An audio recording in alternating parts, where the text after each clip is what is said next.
No Fura. Boom. Ladies and gentlemen, we are live, folks. We are live and back at it again. We are the Wrasslin for Life Network. We are your alternative commentary to all the wrestling. Folks, we are back on a beautiful Tuesday. I hope the week is going well because we got NXT tonight, the go-home show for Battleground. We have rumors, we have stories, we have a whole bunch to get into. So grab your snacks, grab your feel-good, strap in, strap on. Me and that pretty face are going to rock you through 2+ hours of NXT coverage tonight. Let's go!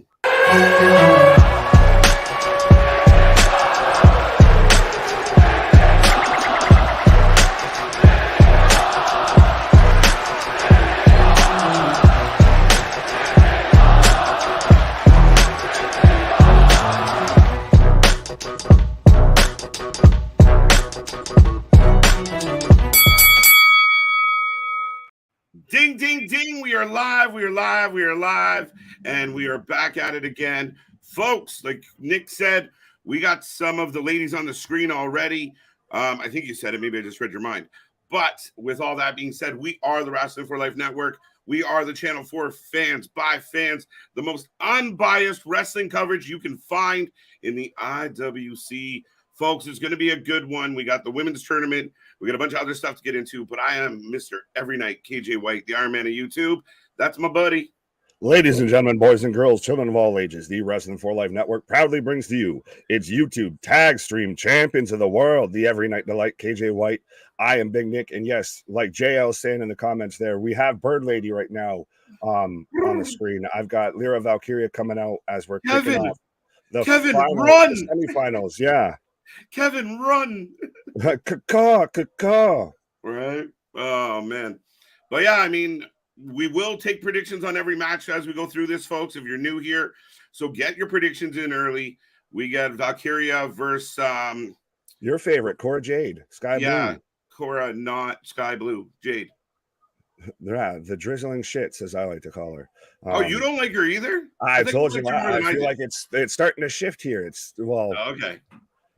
I've heard enough. I've been around enough, and I was constantly giving up hope and trying to smoke the hopium for her, and it's just stumbly, bumbly. It's like Wish.com Mandy Rose. No, she just shops at Hot Topic. She's like 90s, 2000s, like Hot Topic skater chick, and that's all she is. I'm just a skater girl. I see you later, girl. I'm about to do a job. I'm about to botch this move. So, yeah, that's our first match, our opening match tonight as we get into NXT. Of course, your Tiffany Epiphany is up later. The one who should be winning. The one who should be winning. She's in tough against Roxy, though. So we might. That should be the finals. Yeah, maybe. Yeah, it's not going to be. It's kind of like how with the NBA, we could have had Lakers Celtics, and instead it looks like we're going to get Nuggets Heat. Yeah, kind of weird, right? But yeah, no, the Lakers forgot to show up. Yeah, you saw my reaction on Monday. Here's the good night. And I'm out.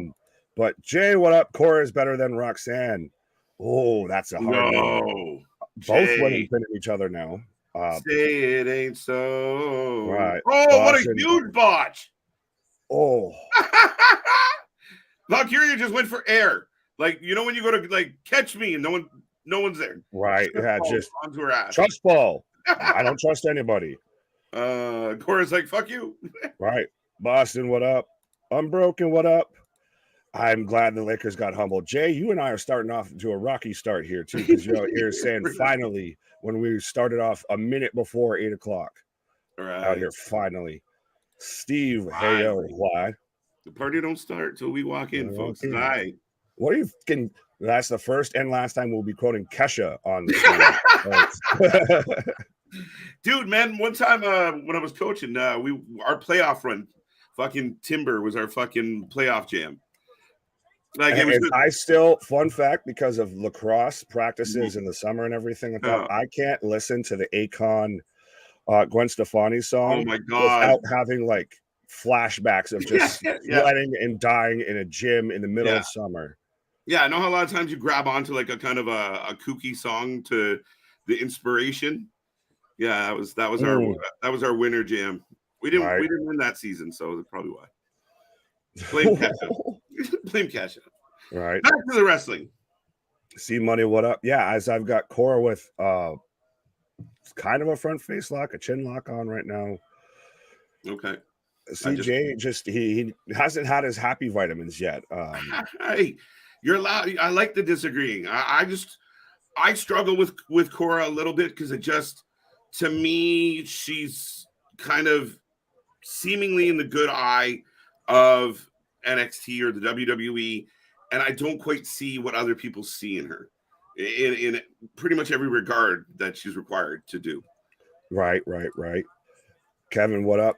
To me, it's a bit of like what you said there. Is I've got Lyra with striking shots right now. Oh, and a kind of pump kick to the back of the head. Mm-hmm. Northern Light suplex or Fisherman suplex. Does she give you young Paige vibes? Yes, absolutely. Okay. That's a positive. That's a positive. I can take that. Yeah, and we're not talking about Cora. We're talking about Lyra. But to me, it's one of those of Cora's had so much time to be on NXT, to be on screen, to get a bit of a push behind her, and she hasn't gotten out of that stage of still being really fucking green. Yeah, like she's super green. I'm curious to see where she go. Oh, what? That was crazy suplex. It's like a cradle suplex. Maybe the first of its kind. I've got Lyra right now set up for almost. Oh, nobody home. Oh, I thought her sloppy spinning back kick there. Cora was selling it before she got hit with it. Wow. 3, and so 1, 2, 3. Lyra Valkyria wins on a sloppy jalopy spinning back kick. Yo, your girl's gonna win this tournament. Oh yes, yes. Yeah. A Tiffany epiphany for Nick live. That was literally a Tiffany epiphany just happened right there. Tiffany epiphany live. Exactly, because we thought what was it last week we were out here and Steve, what the hell? Rocco, what up? I saw Steve in Elimination Chambers. I did see you in there. But yeah, no, 100% because we're out here. All right, this is going to be paint by numbers. If you're not going to have heel versus heel, does Lyra win? They're pushing Cora. Yeah. Roxy wins the belt back again, and then it's all for naught. Why do we even do this? I'm shocked for 2 reasons right now. One, I'm shocked at how bad that match was. Oh, like yeah. As Cora's going after the knee on Lyra. There you go, giving Lyra a disadvantage. Now, Lyra's somebody that they brought in with some regard and some vignettes, but we haven't seen much from her. I know I don't love her, fucking Ghostly Hallows promos, but yeah, I don't know. On a dark and dreary night, right? Yes. But does this set up to where she's the babyface working under and she overcomes the knee injury and all of that?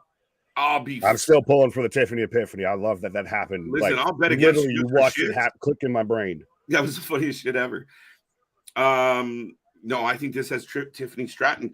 You can't have Roxy versus a semi-injured Lyra. You can't. Well, no, I'm saying if it is still Tiffany versus Lyra, does Lyra win the title now regardless? Look at the tail of the tape. 7'1", 5'9", 335, 170. Shoe size 17'10". Reach 85, 68. Axiom for the win, by the way. Yeah, it's like when you put your father and like their son right beside each other. By the way, folks, we're talking about Axiom will take on Dabba-Kato. Commander of Sneeze. Are they still calling him Aziz, or do they call him? No, he's Dabba-Kato again. They went back to Dabba-Doo. Sneeze. All right, Dabba-Doo will be taking on Axiom, and the tail of the tape is quite phenomenal. And I think I'm taking Axiom for the win. Fair enough. He's got that slow motion shit, bro. Yeah, well, he can only do it during the entrance. He wastes his load. He shoots his load too early there. He goes off. Only doing the slow motion. Do that when they're going to hit their finisher, and then just save it, my guy. Right. 0-1. Boston coming out of the gate strong. I'm with you, buddy. 0-1 for sure. I think. Yeah, I don't even remember if we gave a prediction. Yeah, but I think I know what we were thinking. And I know. Nobody picked Did anyone pick Valkyria? I think a couple did. Did somebody pick Bird Lady? Yeah, somebody caca in the chat here and let us know if you picked Bird Lady.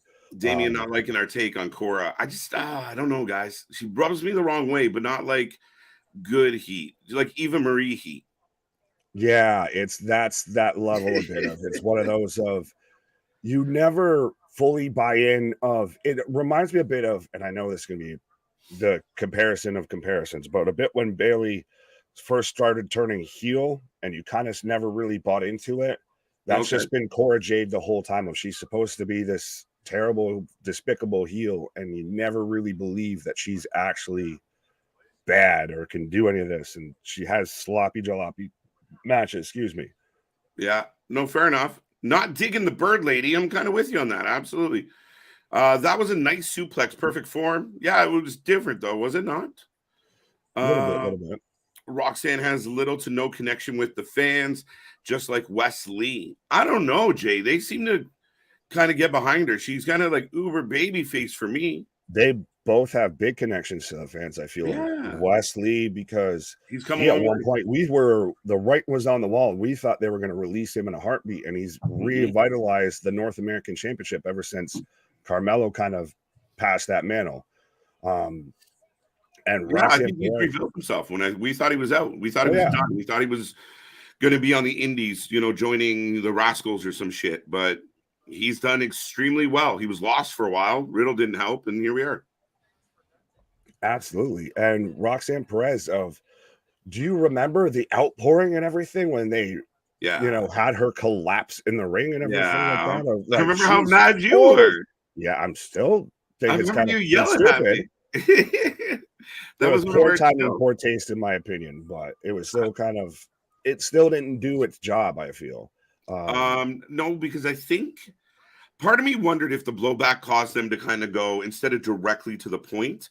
Like, no, she's okay, belt. Like, they did this to kind of let everyone cool off with the whole. Yeah, a little bit. That didn't go the way we wanted it to. Shit. Yeah, they didn't get the connection we were going for. This isn't, the true smart mark audience. But this is in '96, so we're fine. Yeah.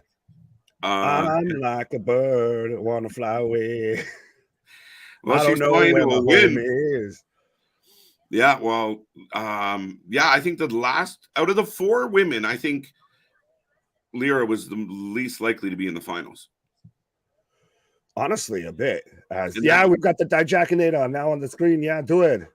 Oh, instantly jumped by Ilya. Flying high kick. The man got Pearl Harbored from the front there. Literally, you saw him coming at him and still surprised him. At least he took a second to put on a surprised face. Yeah. Now we're getting the chair shots. And we've got the garage door again. It's a thing, dude. Into the back of whose workshop is that back there in the back of this semi truck that they've got there on the loading dock? You're at the Bob Villa. Where's Kevin Dunn? Kevin Dunn should be back there. Right? Lucky Beaver's out there losing his mind. He's like, these fucking guys are fighting into my office, Vince. Well, I think we're going to see Icky Al Borland later, so we're good. That's who it is. It's tool time, motherfucker. Right. And then just, hi, neighbor. Oh, so Dijak's holding his back, his stomach, his cheek. He's like, I don't know what to do. Everything hurts. Just everything hurts. Right. The Terminator's freaking out. Yeah. Dijakinator started doing the robot. Right. Well, he's, I am the Terminator. Yeah, you look like the Robax's doll. Right. RoboCop now. Steven, get the spatula ready for Axiom. No way he's beating Kato. A sneeze. And then, bless you, Nick. Yes. I don't even understand how. You and also with you. Yeah, I don't understand how they didn't find something for Kato to do up on the main roster. He's gigantic. Fuck almost. Look at the size of this guy. Well, absolutely. Well, he got hindered because of Raw Underground, honestly. And also Apollo. Apollo had to go to NXT, so Dabba, you gotta just go away for a while. Fair enough. Yeah, we're getting a replay of Script's gonna be involved in this bullshit. Maybe that's Reggie the play. Because remember, they're 2 different people. That's right. So it's gonna be Reggie and Dabba Kato. And call him Cirque du Soleil. There'll be WWE NXT's version of the main event. They'll come out with dun dun dun dun dun dun dun dun. Come see the strong man and the acrobat. So Axiom Yabba Dabba Kato, yes. That's his name officially on this channel. That's what I said. Yabba Dabba Kato. Oh, Dabba-doo. Well, I read C Money, so I like it, Money. Great minds, buddy. Dabba Dabba Kato. Oh, this entrance is ridiculous. So Cliff, the Piff Cliff is not going to be happy with you, Boston, because he's a big fan of the Axiom entrance, especially. That's what sold him on the man. Mm-hmm. I don't even know if Boston would know Piff Cliff. What? I don't. Yeah, no, he wouldn't. He Boston. Yeah. See, that's how the time's gone. Time goes fast, man. The times they are a changing. Dabba Kato in the ring. Jay not happy with Booker on commentary, and Steve's agreeing with him. Well, shucky ducky quack quack. Oh. A lot of people say this, Nick. Are you surprised? A little bit, honestly, because I think he's got a bit more. I don't want to say, it's so weird to say experience, because he's done commentary a little bit, but I think most people tend to not dislike the color guy. They tend to dislike the play-by-play guy because they're straight-laced, all of that. What? Yeah, no, I agree. I completely agree. No, I think he does fine. Like, I don't see him taking away from the program. I don't think he's so over the top that he's annoying. He does bring his 2 cents. He does have his own training. So as far as bringing that kind of eye to things, I think he's okay. Yeah, I take him over a few others. Well, and it's still NXT. I think him and Vic Joseph balance each other out pretty well. Definitely better than Kevin Patrick and Corey. As I've got big palm strike to the chest of Axiom against the table. It wasn't quite a chop, but no. What are you talking about there? With what? I don't know. As soon as I was talking about, play-by-play versus color. So hey guys, what's up, Lauren? How you doing? How you doing? JL's agreeing with Unbroken. Stryker was better. I didn't mind Matt Stryker, honestly. I don't know how you felt. I liked Matt Stryker. I thought he was funny. I thought he had a whole lot of energy. And the guys that get on the mic and they have energy, that's what I always loved about JR. The best JRs is when he turned tomato red and was losing his fucking noodle. Like, that was the best JR. Choke slammer to hell. Choke slammer to hell. And I felt like Stryker got like that at times, where he was just like, yeah, I was wrong, right? Yes, you were. Axiom goes splat. That sit down choke power bomb looks brutal. Well, and I think this is what works when you have a guy like Dabba and you have a guy like Axiom. Of Dabba can just throw him yabba dabba doo all the way across the ring. Yeah. And just throw him around from pillar to post. And A-Kid's still a good enough wrestler that he can sell it right, get his pot shots in, all that. Right. Reggie with the save. You were right. Yeah, I was at the same time. I was right, but not right. So as we're getting a Reggie chant, I don't know. That's got to be piped in at this point. It has to be piped in. And what are you wearing? You fucking an athletic sommelier is what he's wearing. Sound of Music over here. Well, no, he's got a button-up vest but still like athletic shorts and kick pads and everything. So, like I said, he's an athletic sommelier now. So it looks like we're gonna get Dabba Kato Reggie. No, or we're gonna get Axiom and Reggie as a tag team now. We're getting the Avengers assemble. They're building their MCU and the NXT. It's WeIY. I've got Tony in the interrogation room. Sounds ominous. It sounds like Tony Khan, actually. Let's all go to court now. Dun, dun. This is fucking shit. He's been there for 7 days, man. Let the guy out. Give him a sandwich. Exactly. The term cruel and unusual punishment has to come into play at some point here. I still think it's Half Stack that fucked him. No, I remember he was just going to the loo and then came out and they had taken Tony away. Give my loo. Get out of here. They're setting it up to where they're getting the plausible deniability here. Right. But I see a lot of one-on-ones. Yeah, I think a lot of people recovered on that. I'm 0-2. Mm-hmm. I just thought, it's NXT. A roll up is due. Yabba dabba doo, skip to Maloo. Right. Like Striker, they got get him video out of of the informant. Steven. What? It's getting tight, dude. They got video from an informant. Is this the you? Footage is at night. It's hard to see. Can they charge him with the death of Pretty Deadly? Are we going? How kayfabe are we going with this? It's NXT. I don't know. That's why. Like, shit, I have That's to never. The thing is, like, what in the name of what the fuck? When did Anthony Agogo start working with the fucking feds here? Because that's what this dude that just walked in looks like.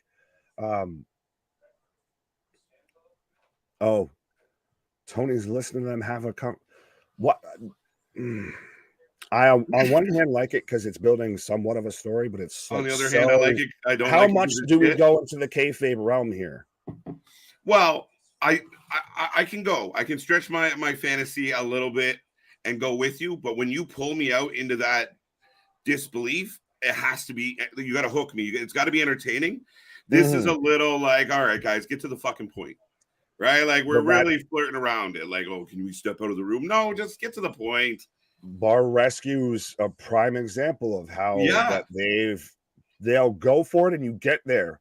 And then they either go too long with it or they go too slow with it or this, that, or the third.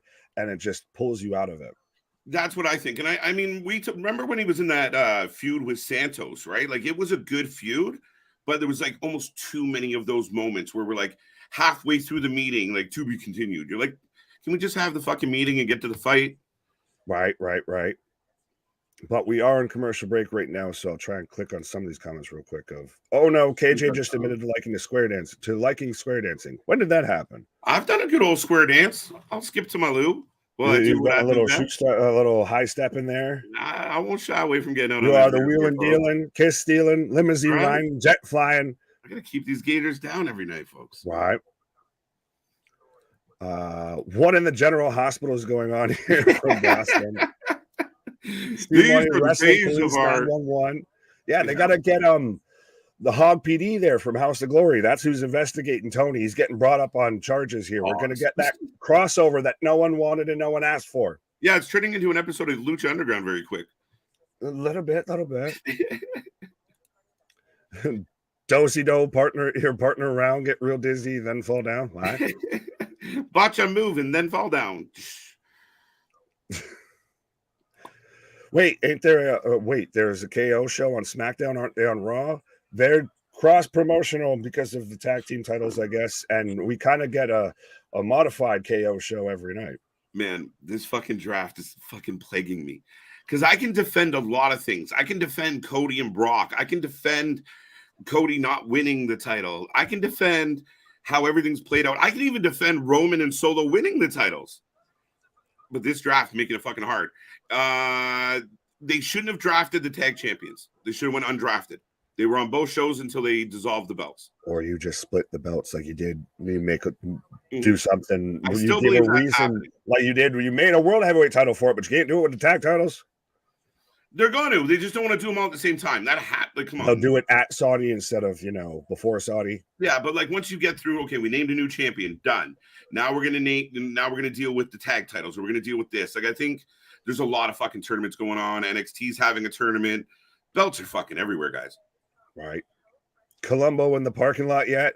Yeah, no, we're gonna end up with Geraldo Rivera, Gotti's vault situation and there's nothing here. Right. Impact needs them to solve who attacked Santino. Did Santino get attacked? We solved it, Chambers. Heartbreaking, Nick. I know you don't watch Impact. Me and Luna were here on Thursday, and we were a little upset. Was it the Cobra? Yeah, the Cobra turned on him. The Cobra turned on him. It just went. It was Fandango. Dirty Fandango. I would have thought it would have been John Cena. Nah, no, it was Fandango. So now we're going to get Joe Hendry and Fandango. which I'm heartbroken because them together was like real funny. It was like that fashion police type vibe, but they were Sorry, I good. missed the first part of what you said. So Joe Hendry is going to fight Fandango now. Oh, you're breaking my heart. I mean, I gotta still believe in Joe Hendry.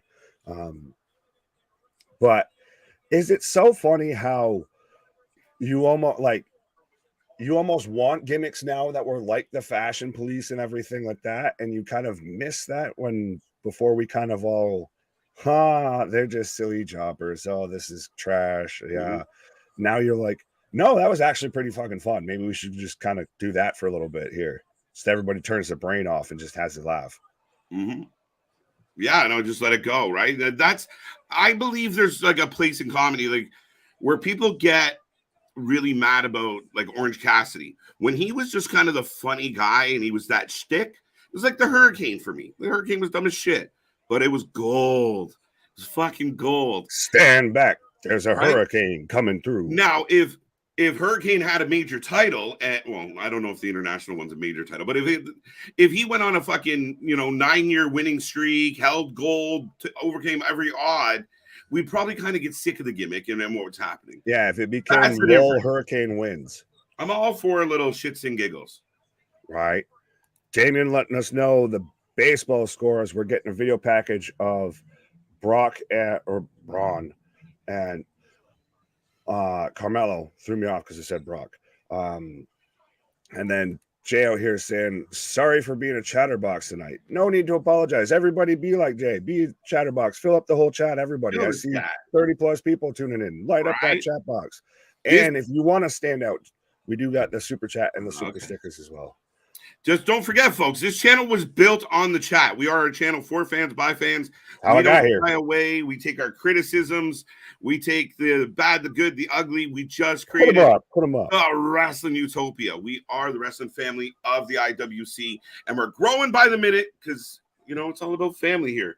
And it's, get those super chats in. Hearing all the cars go by me it's like a Fast X movie. It's a Fast and Furious movie around here. It's all about family. Sorry. I completely agree, sir. Sorry. You got quiet, so I was like, nope. You were rolling. I like it. Cubs 4-0 versus the Mets. That got me. Because now I just picture the fucking Undertaker entrance or Fred Durst coming out on a SmackDown game in the fucking. I'll go get my bubble vest and turn my hat backwards. I swear to God. Right. I did it all for the subscribers. The subscriber. Santino and Mankind been talking to a sock for 2 decades, almost 3. Sometimes that's a better relationship than most. You have a better conversation talking to a sock than some people. Let's be honest. Let's be real. Some people, who also have I'll say Judgment Day, New York. I mean, he's got the personality of a sock, and people tend to like talking to him. So. Absolutely. We get I'm back from the commercial. We're getting a little bit of a rundown for Battleground, Nick. I have Gallus in the ring right now. So you're a little bit ahead. No apologies. Keep it up. We love contributions as long as it's good contribution. Absolutely. I like Gallus. I mean, Gallus for me, you can take Coffee and Gallus and just let's put him on the main roster. Stop fucking around. Let's go. Turn off the green light, though. Hey, we're not allowed to say the Irish Fiends are in the ring. The Scottish Fiends, actually, because instead of the red light, we've got the I grew up with the Scottish Fiends. Right, Vlad. What? But see, now you have to make all of you green. Right? This reminds me of fucking my cousins at the barbecue. Right, you go over here. Right. I mean, Christ, they're stealing halfway stealing. Who's stealing whose gimmick here? They're, doing heavy on the green. We do heavy on the green. This man's sweeping up the competition out here. That's funny as shit. I was like, is that a broom? That's how you know he's the cleaner, folks. So, the cleaner. There was no barbed wire on my broom, unfortunately. We didn't see the bottom of it, sir. Well, there was, but now saw the handle. Right. There was, but now I need new floors in this room. Shit. I still. What the fuck, though?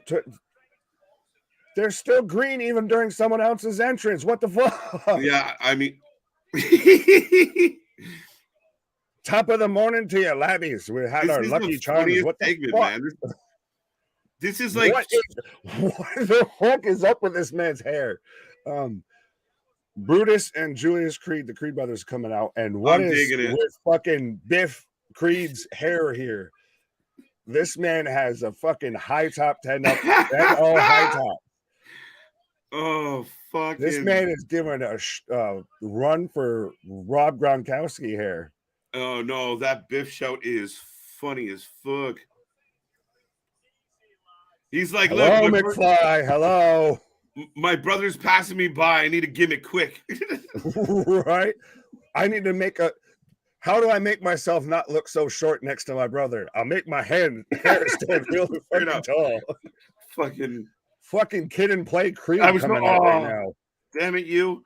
It was literally the next sentence. Fucking Kid and Play. Point ahead, look smart. With a little bit of the Kentucky in the back. It's cute. There you go. Yeah. Him and what's his name there? Briggs and Jensen, not Nost Malone. Need to fucking form a tag team and just be the terrible fucking hairstyles.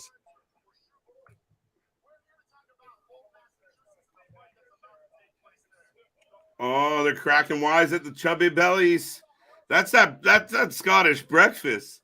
Some toddy scones. That's that haggis. Gallus out here. What are you doing in my swamp? Yeah, exactly. They're all green and shit. Turn them into Shrek. They literally made them goddamn Shrek. Somebody once told me the world is gonna roll me. Can we bring back Drake Maverick as Donkey? Is that a bad joke? You're a girl dragon. Oh no, who's gonna help the diamond mine? Roddy's in AEW. I was gonna say, we've got. They literally just said who's gonna even the odds as well. The Creed brothers. Oh, it was Stacks. Wait, what the fuck? 2 out of the 3 people in the ring right now have terrible haircuts. 2 out of 3 ain't bad. Right. One of these things just doesn't belong here. Yeah, can we not get a mullet for the middle guy? Can we go get one of the dude from Bar Rescue, bro? It's just shittiest. It goes back to like I think the hair club for men. Stream of that time growing up, you knew a pro wrestler just by their goddamn haircut because they're like, there's no human being that walks around looking like that. And now we're seeing it again. The new NXT faction should be the hair club for men. We line them all up. Yes, and that is their name. Waterfalls everywhere. Honor, you know how to reach us. Now I want you, like, being a paisan. What is Two Stacks doing here? It's not going to look good for the guy. As KJ's taking a pause, as I got Wes Lee backstage with Tyler Bate they're both getting interviewed here.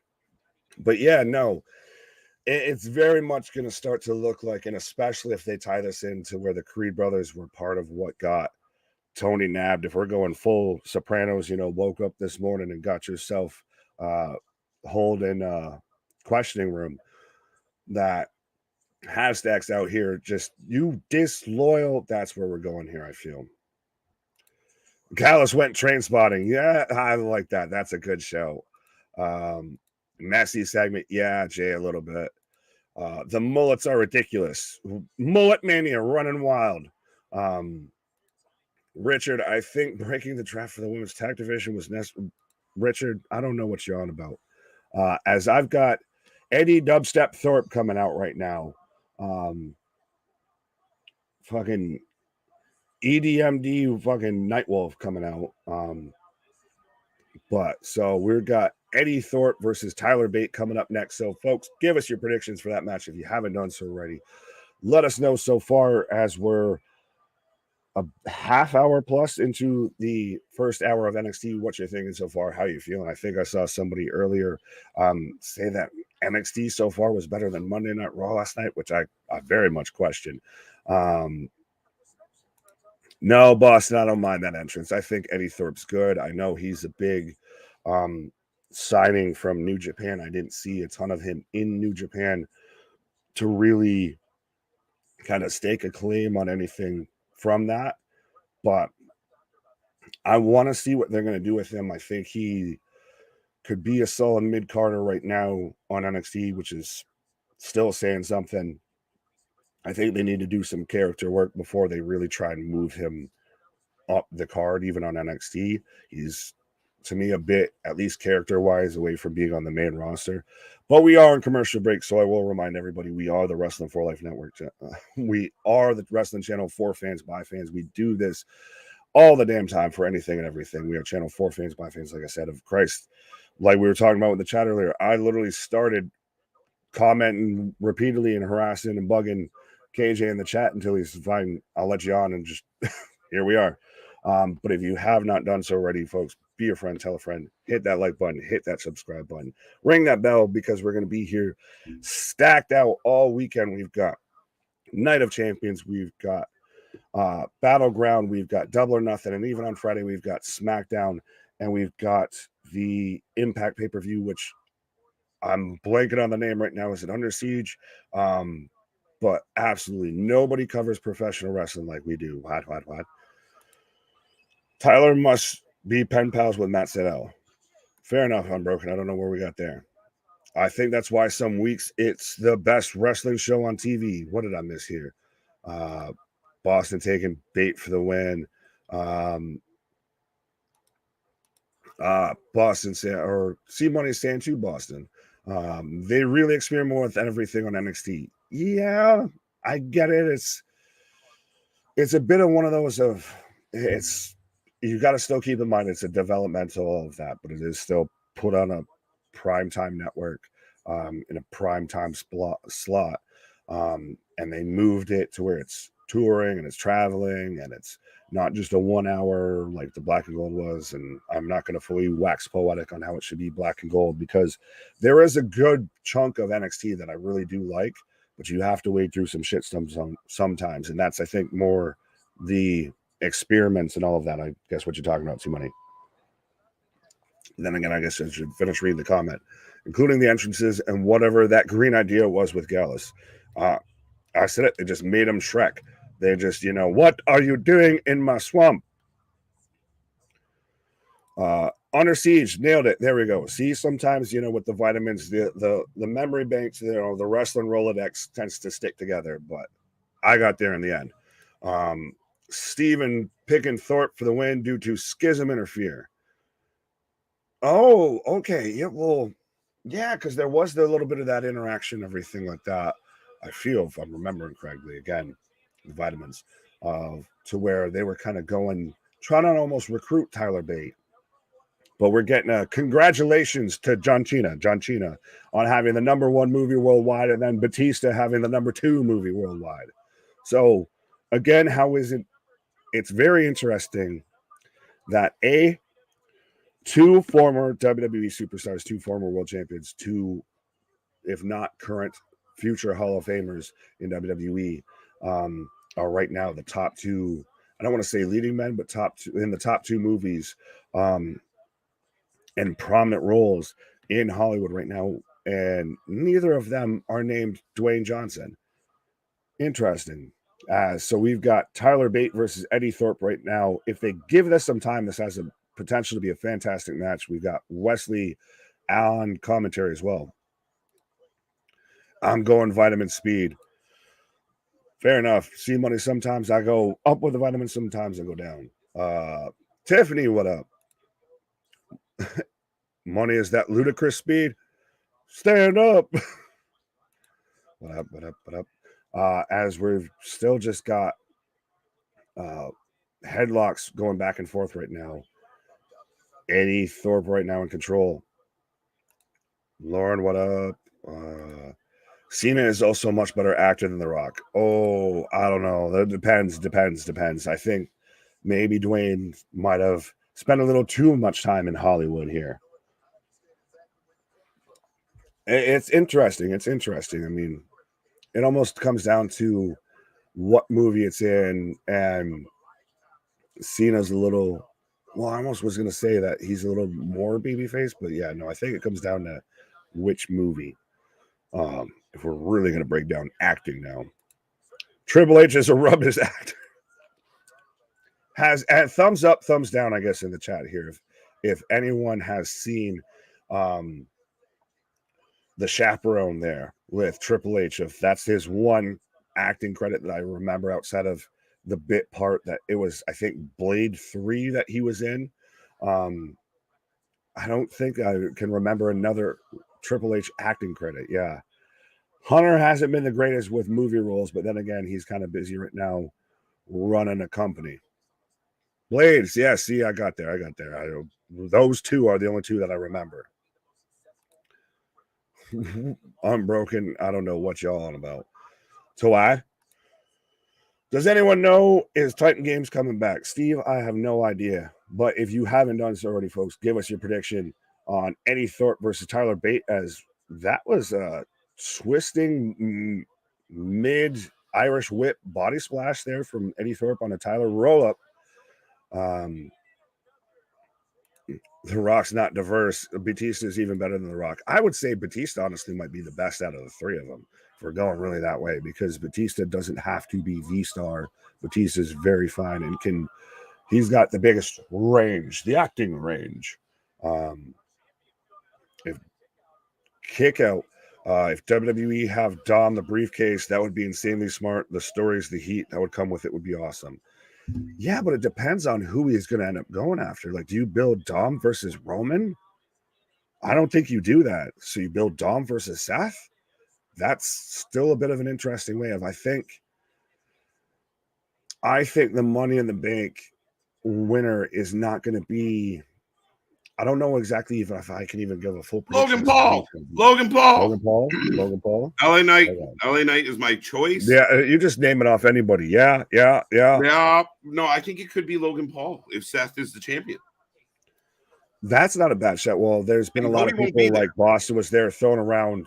Dominic Mysterio got mentioned. The internet's running wild of it's going to be Condom with the Money in the Bank briefcase. I don't think so. I really don't. Right. I don't. But I don't think Cody's going to be at Money in the Bank. That's part of it. Do you think that? Well, that's what I was saying. Rather than, because they can't have like the purple peck situation happen naturally, they've created their own kind of injury to put him on the shelf for a bit now. Yeah, they put him on the shelf, but if you do the timing of the 4 to 6 weeks with a relatively decent break, so he could be back for SummerSlam. Now, does he come back for SummerSlam, or could you imagine they have him come back at Rumble? Hear me out. This could be very fantasy. Wow. No, you have Cody number 1 and you have Brock number 2. That'd be amazing. They go at it, and then it just goes back into a pissing contest for a little bit of they throw each other out of anything you can do, I can do better. And they're the last two as well. The first two and the last. Maybe the last two. I mean, that's a hard job for Brock to do. So that might be a little bit of a Brock can do it. He just doesn't want to. This man's hunting down. I mean, this man, I know I get red times on stream. That man might be redder than a tomato by the time that comes around. No kidding. But no, I think Cody comes back at SummerSlam, because I thought about this, Nick. Oh, I love that clothesline by Tyler. The springboard off the top rope. Yeah. Oh, dose. But I thought about this. If he's in the Money in the Bank, I don't think he's going to win the Money in the Bank. I think it's really boring if he does, and people will turn on him if he does, even further than those who have already given up on him. Now, see, I think it's interesting, and I think I don't know if you mentioned it earlier on this stream or if it might be on something we got coming out later spoiler alert, put that feather in your cap there as, Gacy's coming out attacking. Wesley goes to hit Gacy and punches Tyler Bate, and then Gacy hits his finisher. As, by the way, Tyler Bate picked up the win on Eddie Thorpe. Wesley punched Bate. Gacy holding up the North American Championship does not look like a bad visual. I like grungy metal. Triple threat match, an NXT North American Championship announced at Battleground. Wesley versus Tyler Bate versus Joe Gacy. I don't like necessarily the fluffier side of Gacy, but when he's gritty, it's good. Right. And I can be okay with it. And we're getting Lyra interview backstage where she's icing up her knee, but with Triple H advances. Oh, don't take the epiphany away from me. Right. But with Triple H talking to Cody backstage, could we get one of those? And it's such a classic, a vintage Triple H moment to where it's all about the game. And then he broke my throne. He's holding up Cody's hand, and then he whips him around, pedigree 1, 2, or not even a 1, 2, 3, but just pedigree to screw him over. I feel like this is setting up Triple H to throw in the towel at Night of Champions. That's not a bad shout. That's what I'm thinking. Like, Cody gets out. It might be, guys, don't look for a long match between Cody and Brock at Night of Champions. I expect this to be a relatively quick stomp. Right. As we're getting Noam Dar versus Nathan Frazier coming up next. And that's where it goes into Money in the Bank. Like, if Cody goes into the Money in the Bank and doesn't win it, it's another failure for Cody. You can only have your hero fail so many times before you're like, well, this guy doesn't win very often. Yeah, well, it's hard times out here, baby. It's hard times out here. And that's why I'm saying of maybe it's even more hard times. Yeah. If you've got Triple H involved, whether he does throw in the towel, whether he screws Cody somehow, or what have you. Right. I want you to read that one. Kenny Davis, welcome. No, WWE is scared of AEW, better wrestlers. That is why Goldberg is going to AEW, so it's a bunch more WWE superstars. Ooh, Kenny, I don't know what you're reading or what you're drinking, but I'd like some of it. Not even close to the case. To say better wrestlers, I think total. If we just started naming off, like, who's your top guy? Moxley, Roman Reigns. I think most people are going to take Roman. If you go Kenny, Seth, it's close, especially on what level they do now. If you go Bucks, Usos, I mean, step to step. I don't think WWE at $1 billion in a deal with Endeavor makes them afraid of anybody. That's my take on it. I don't think that they worry about AEW as much as people think they do. I know they like fucking with them. But overall, I mean, Goldberg's not going to AEW because he doesn't like the WWE. He wanted to go back to the WWE, and they were like, that's enough out of you, Goldie. So let's keep things in context, right? I mean, AEW's got an opportunity. Look, Raw did 1.6 million viewers last night. If Dynamite could get their shit together and do 1.1, 1.2 on a consistent, you're not that far off from a 3-hour flagship show. That's now where you're in that ballpark. That's now where you're competing. So, yeah, better wrestlers, definitely not in the women's division. Yeah, no, let's be fair. Some of them are. I'll give you that. Killer Retro. I wish my PSC, my PS2 still worked. Lucky you. Dar versus Frazier going to be a good match. Chambers, you're not wrong. I'm a big fan of Noam Dar. Again, another Scott coming to the screen, so I'm all for it. Last Legend should take on the Bird Lady, or should take the Bird Lady spot.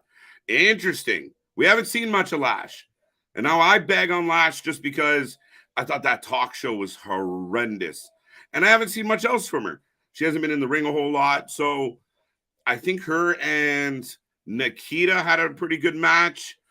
There's something there. She definitely draws your eye. She is definitely got a presence about her for sure. CM Punk is AEW, bank on it. Listen, Kenny, I'm with you, buddy. I'm with you 100%. We might not agree about the scarcity of the wrestlers for WWE, but CM Punk, me and Nick fought about it. It happened. CM Punk is going to AEW eventually. And I really can't see it going any other way. I can't. Not anymore.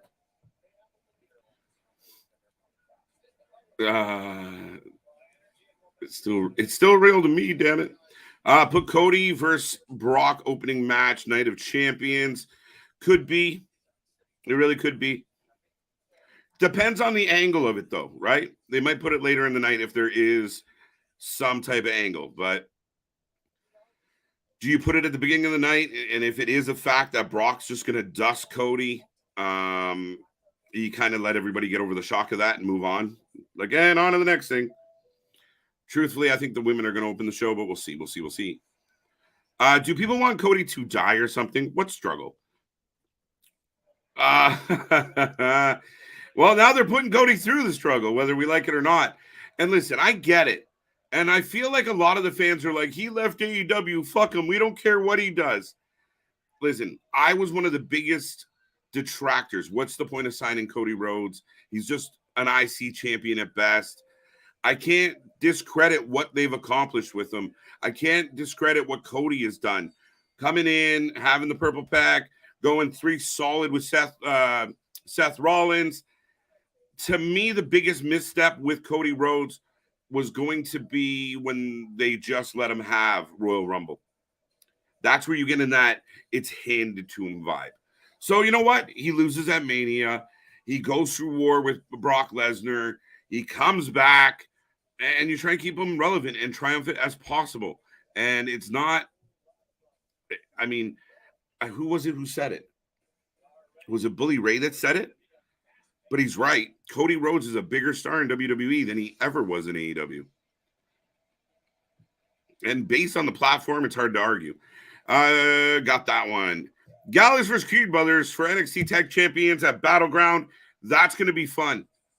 Tune into that, Damien. That's going to be a good one. As Nathan Frazier on his way out to take on Noam Dar. LA Knight. I like LA Knight as a shout. TK loves adding his real-life action figures from WWE. Yeah, but then not using them. Keep in mind, there's a long track record. You think of some of the ones that got in early. Chris Jericho, John Moxley, great. But since then, there's been a slew that haven't done a whole lot or been Miro, Malachi Black, Christian. Well, Christian's Christian. I won't count that. They've done pretty good with Christian. But, you look at that list where we've had WWE stars come in. Ruby Soho is probably a good example as well, where they just never amounted to what we expected. Like Cody could go through stage 4 and somehow recover. Yeah, no, exactly. Jay, you're not wrong. Like, it's the same thing we see all the time now with this whole storyline with Brock Lesnar. And we got a match going on. So I will take your predictions on Nathan Frazier and Noam Dar. I'm going to take Noam Dar. Dar for the win. I'm going with you, Dale. But I'm going to get back to that comment because I do want to kind of touch on something with this. I said he's going back to ROH AEW. No, like Punk ending up back on Ring of Honor, maybe for like a hello, but really you need him on, up here. It just is what it is. I know the AEW fans. Let me change that. I know the Young Buck fans and the Kenny fans or the Elite fans, the guys that voted for Be the Elite is the number one weekly wrestling show out there. Those people really don't like Punk. But give me a break. Like, you can't argue with numbers. You can't argue with facts. And if anyone doesn't want to take my word for it, there's footage of Tony Khan at the press conference, and someone asked Punk if he has felt like he's underachieved, and Tony went off, told the whole world, our biggest gate, our biggest draw. He's a superstar. He's a super guy. I love him. I like him. The only reason why Tony's in this pickle is because his friends don't like him. Now he doesn't know what to do, right?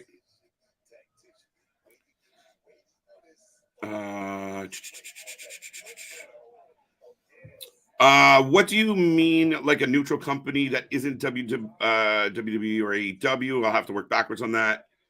Dustin's contract up in July. Lauren, I love it. I love it. If I had it my way, we get one more Cody Dustin. Yeah, and listen, I don't care if it's Stardust, Goldust, but you do Cody. Like, imagine Cody's the champion.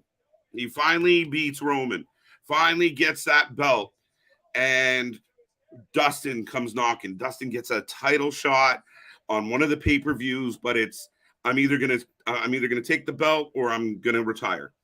I love it, and they tell that story they told in AEW, but just on that grander stage. I could be all for it.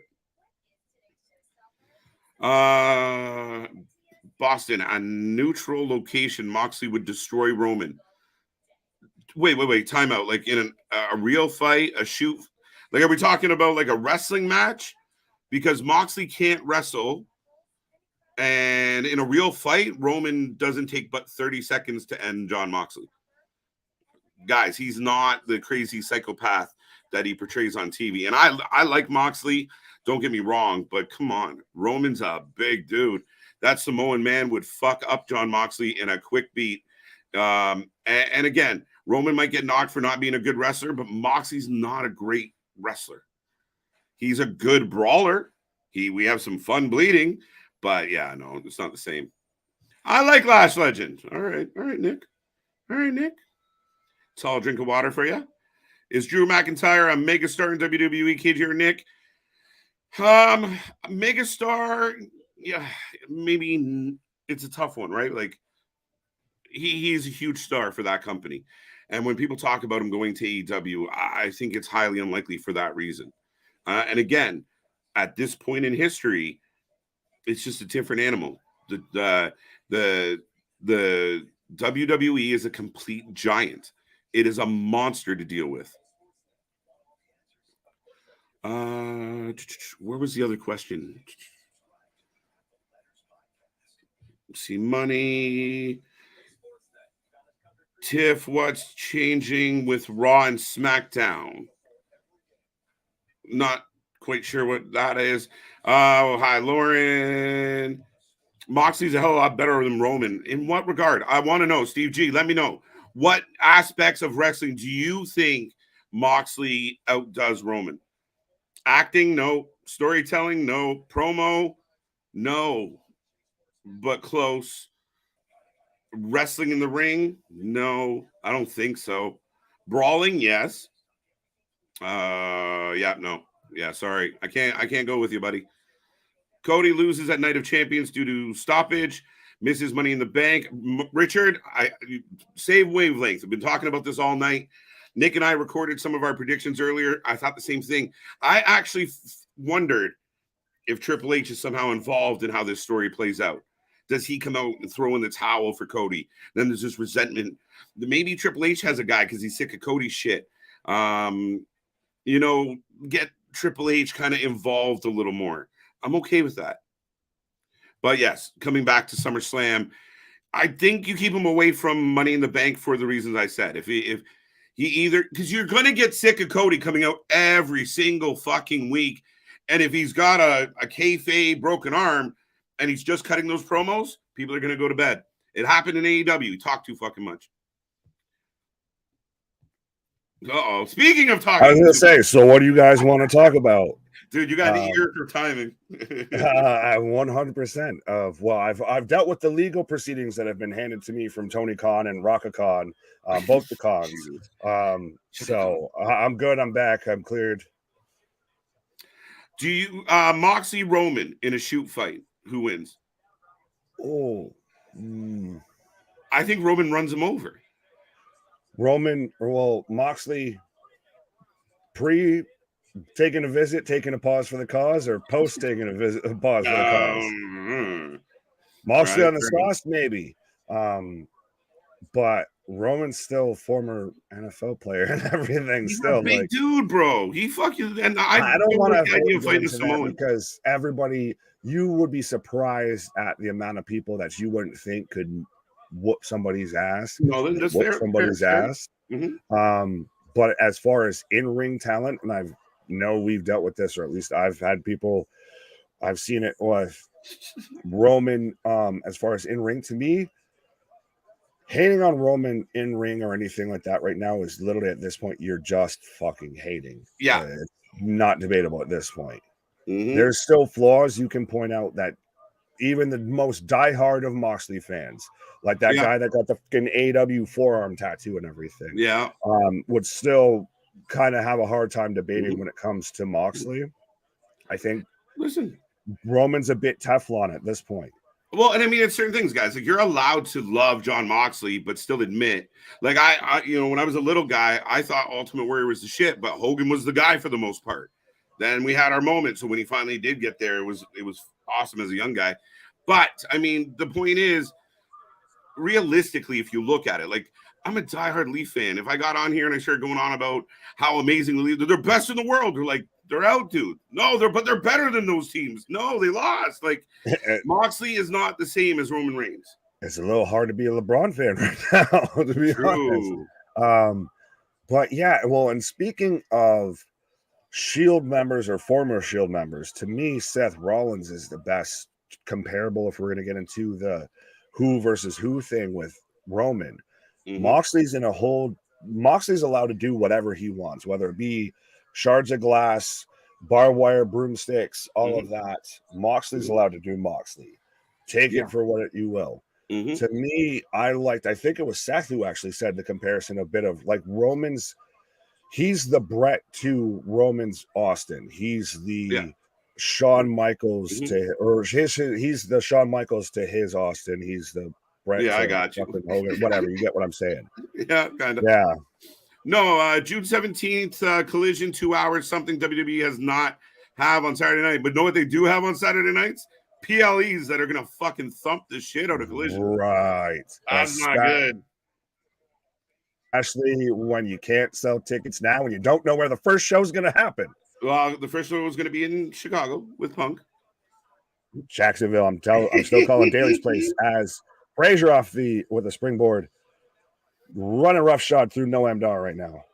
And is this Noam's for inverted rolling neck breaker for a been a good match, Nick.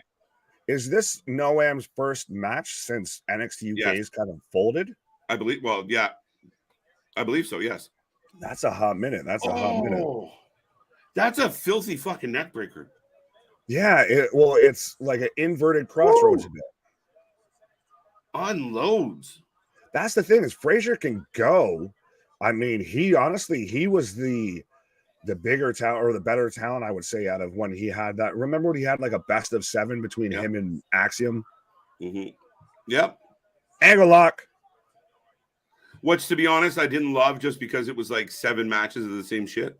No one likes a best of 7 series ever. No, it's a lot. It's a hard time even in the NBA playoffs or the NHL playoffs. Right. Because eventually someone gets clearly out in front and you're kind of like, now in wrestling, you have to sandbag to make it competitive. Yeah, exactly. Exact same page, Gamer, on that one.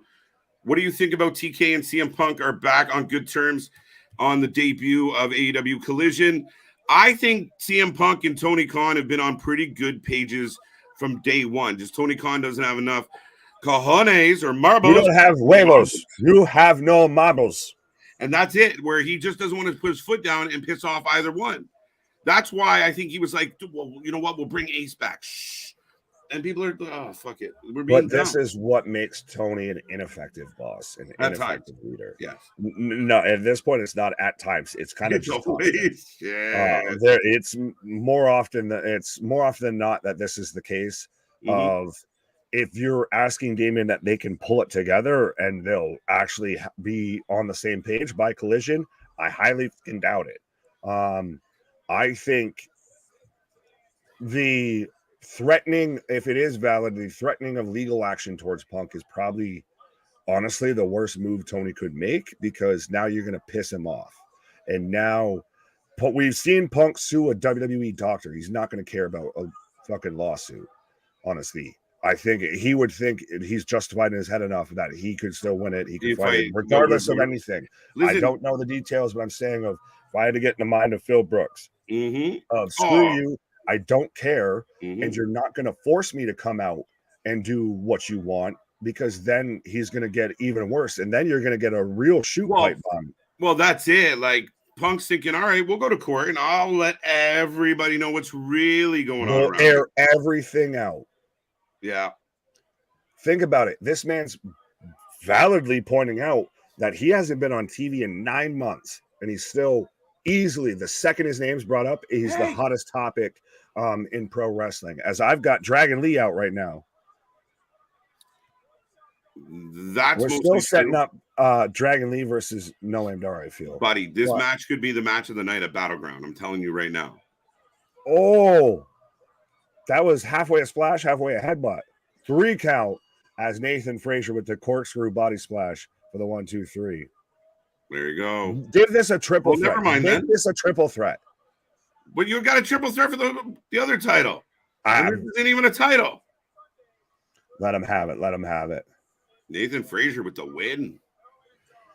But I think, to me, it's one of those of Tony, take a lesson from Brooks on the Grizzlies. Don't poke theirs. Punk doesn't have anything to lose in this situation. Yep. So if you want to press his back against the wall, I don't think you're going to like the outcome. I still think that Punk has enough ammunition where he could walk into AEW if he really was the miserable, spiteful prick that everybody thinks he is. I think he has enough to walk in the building and go, Tony, you're going to cut me loose from my contract right fucking now, or I'm going to unload all of what I've endured. I'm going to let everybody know what happens behind the scenes, how much you love hanging out and being one of the boys. He's going to say, do you really want to go to court, Tony? Do you really? Right. He's going to get you. It's going to be like, it's going to be a shoot version of Punk out there with Vince of, you will apologize.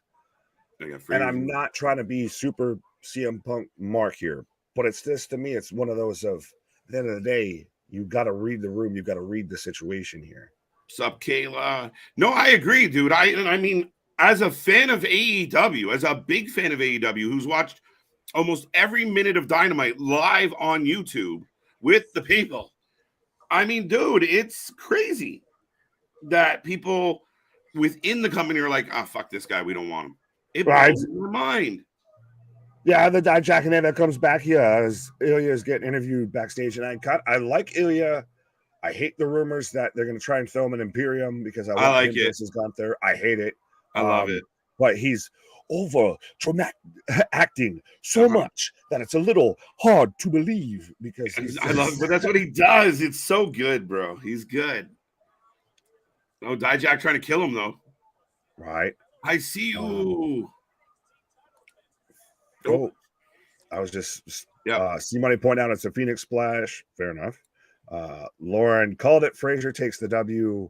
We're getting now a commercial for Night of Champions, and we're getting a video package, the homecoming for Carmelo Hayes, because it's in Massachusetts, and in Massachusetts, close enough to Boston is close enough. AEW needs Punk for a lot of reasons. I hear you. Mm-hmm. 3-1 so far tonight for Boston. Tiff, who's your fave? So we're all right. It's got to be the Tiffany Epiphany.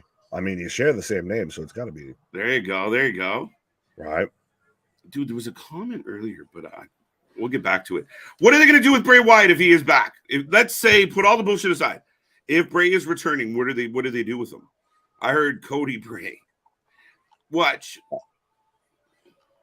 Oh, we don't have any more. I was going to say, that's to me where you go is Cody Bray of wrestling has more than one royal family. And then you just cut. It's not it's going to be hard because no one has survived being in a feud with Bray Wyatt and come out the way they should have on the back end. Yeah. LA Knight's a prime example. Well, if the rivalry doesn't lead to some type of bullshit glow in the dark gimmick match, but who's to say it won't? It shouldn't. That's the problem, right? You got to keep it somewhere within the realm, and you got to let it play out in the ring. We got to lead to matches. Give us normal lighting. Just let Bray be Bray. Right, like Steve said here, and I think it's a typo, but I'll still run with it. The first thing they need to do with Bray Wyatt, yes, it's that the first thing they need to do with Bray Wyatt is fucking think about this whole thing and actually plan it the hell out before they put it out there. You can't be right. You can't just, we're going to just keep writing and we'll get to the end when we get to the end. No, you have to have a point. You have to have a beginning, middle, and end.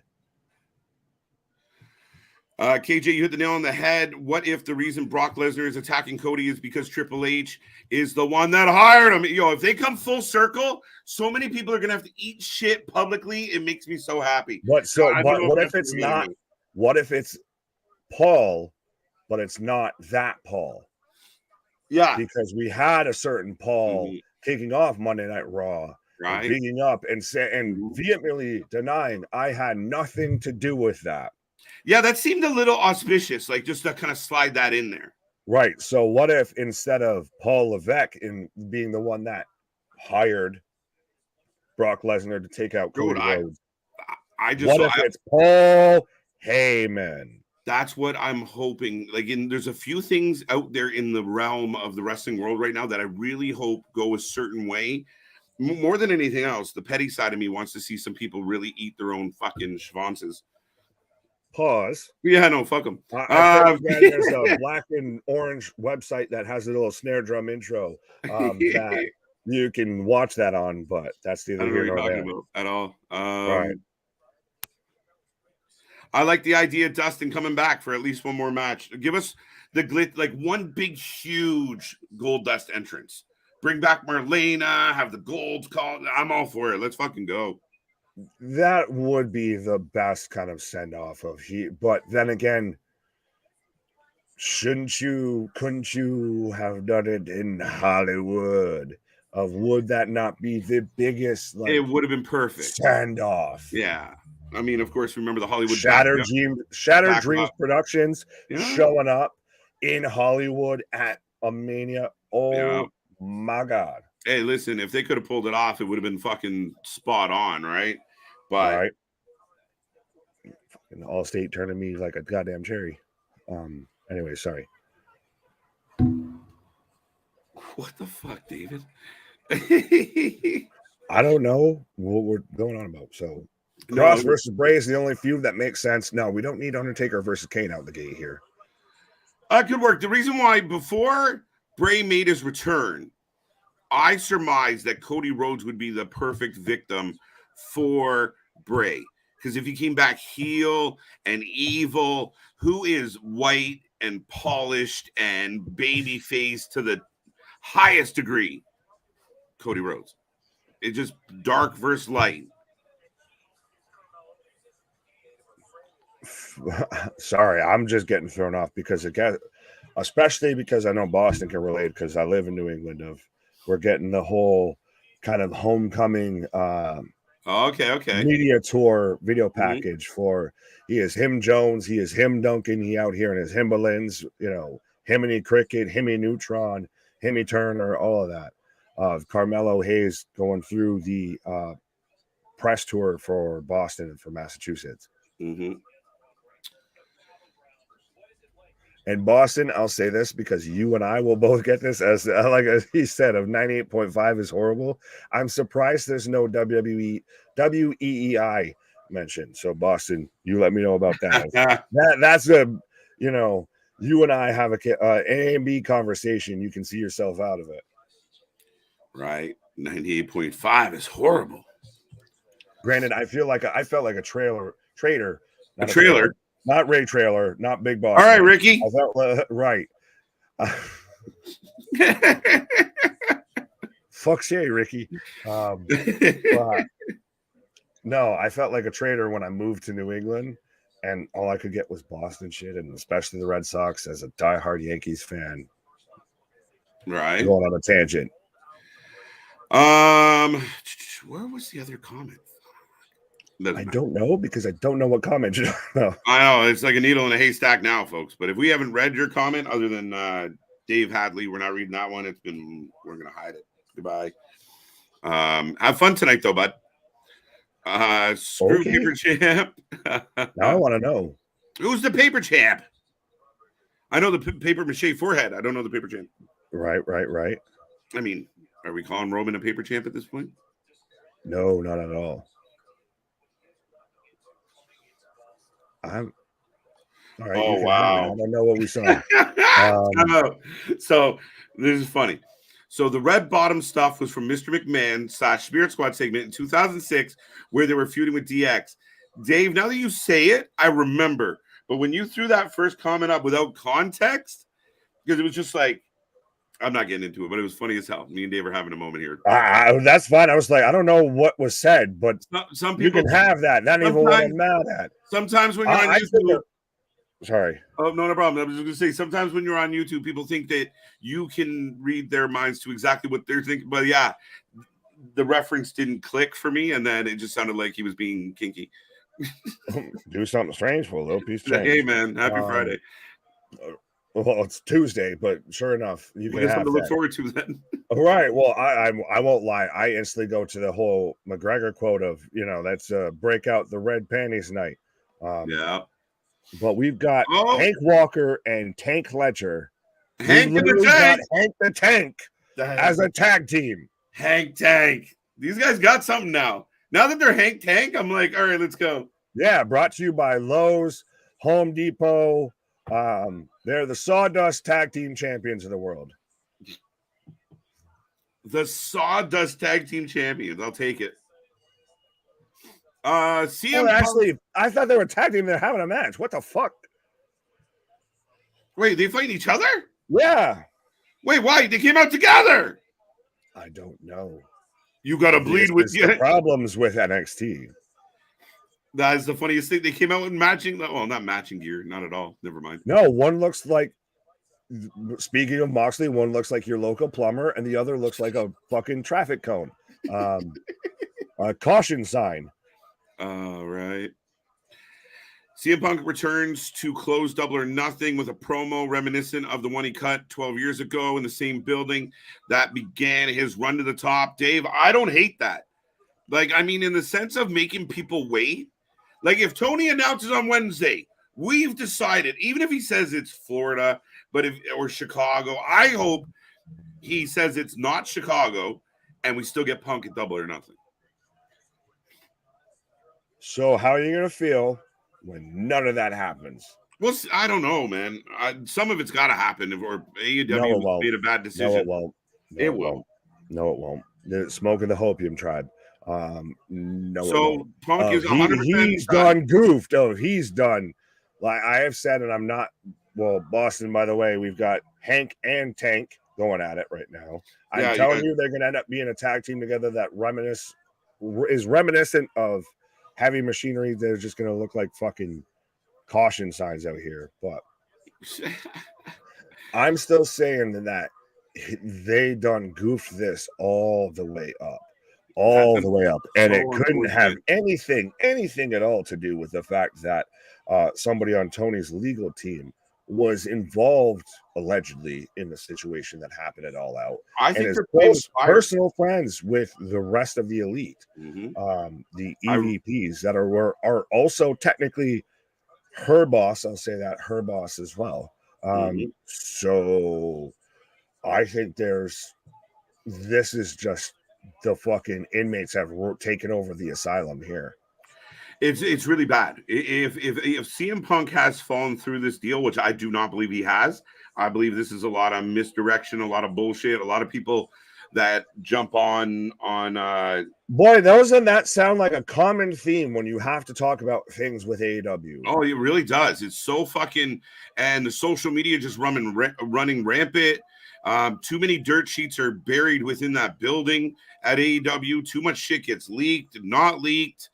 Tony just probably trying to surprise people, and people keep fucking around. Oh, sometimes I don't know if Tony can remember if he surprised people or not. I mean, this man had an announcement for an announcement, and then said, "Come back for another announcement." This green right? guy. Oh, dude, that was 2 big pieces of meat. Hank went over Tank, and then Braun out here, and good googly moogly.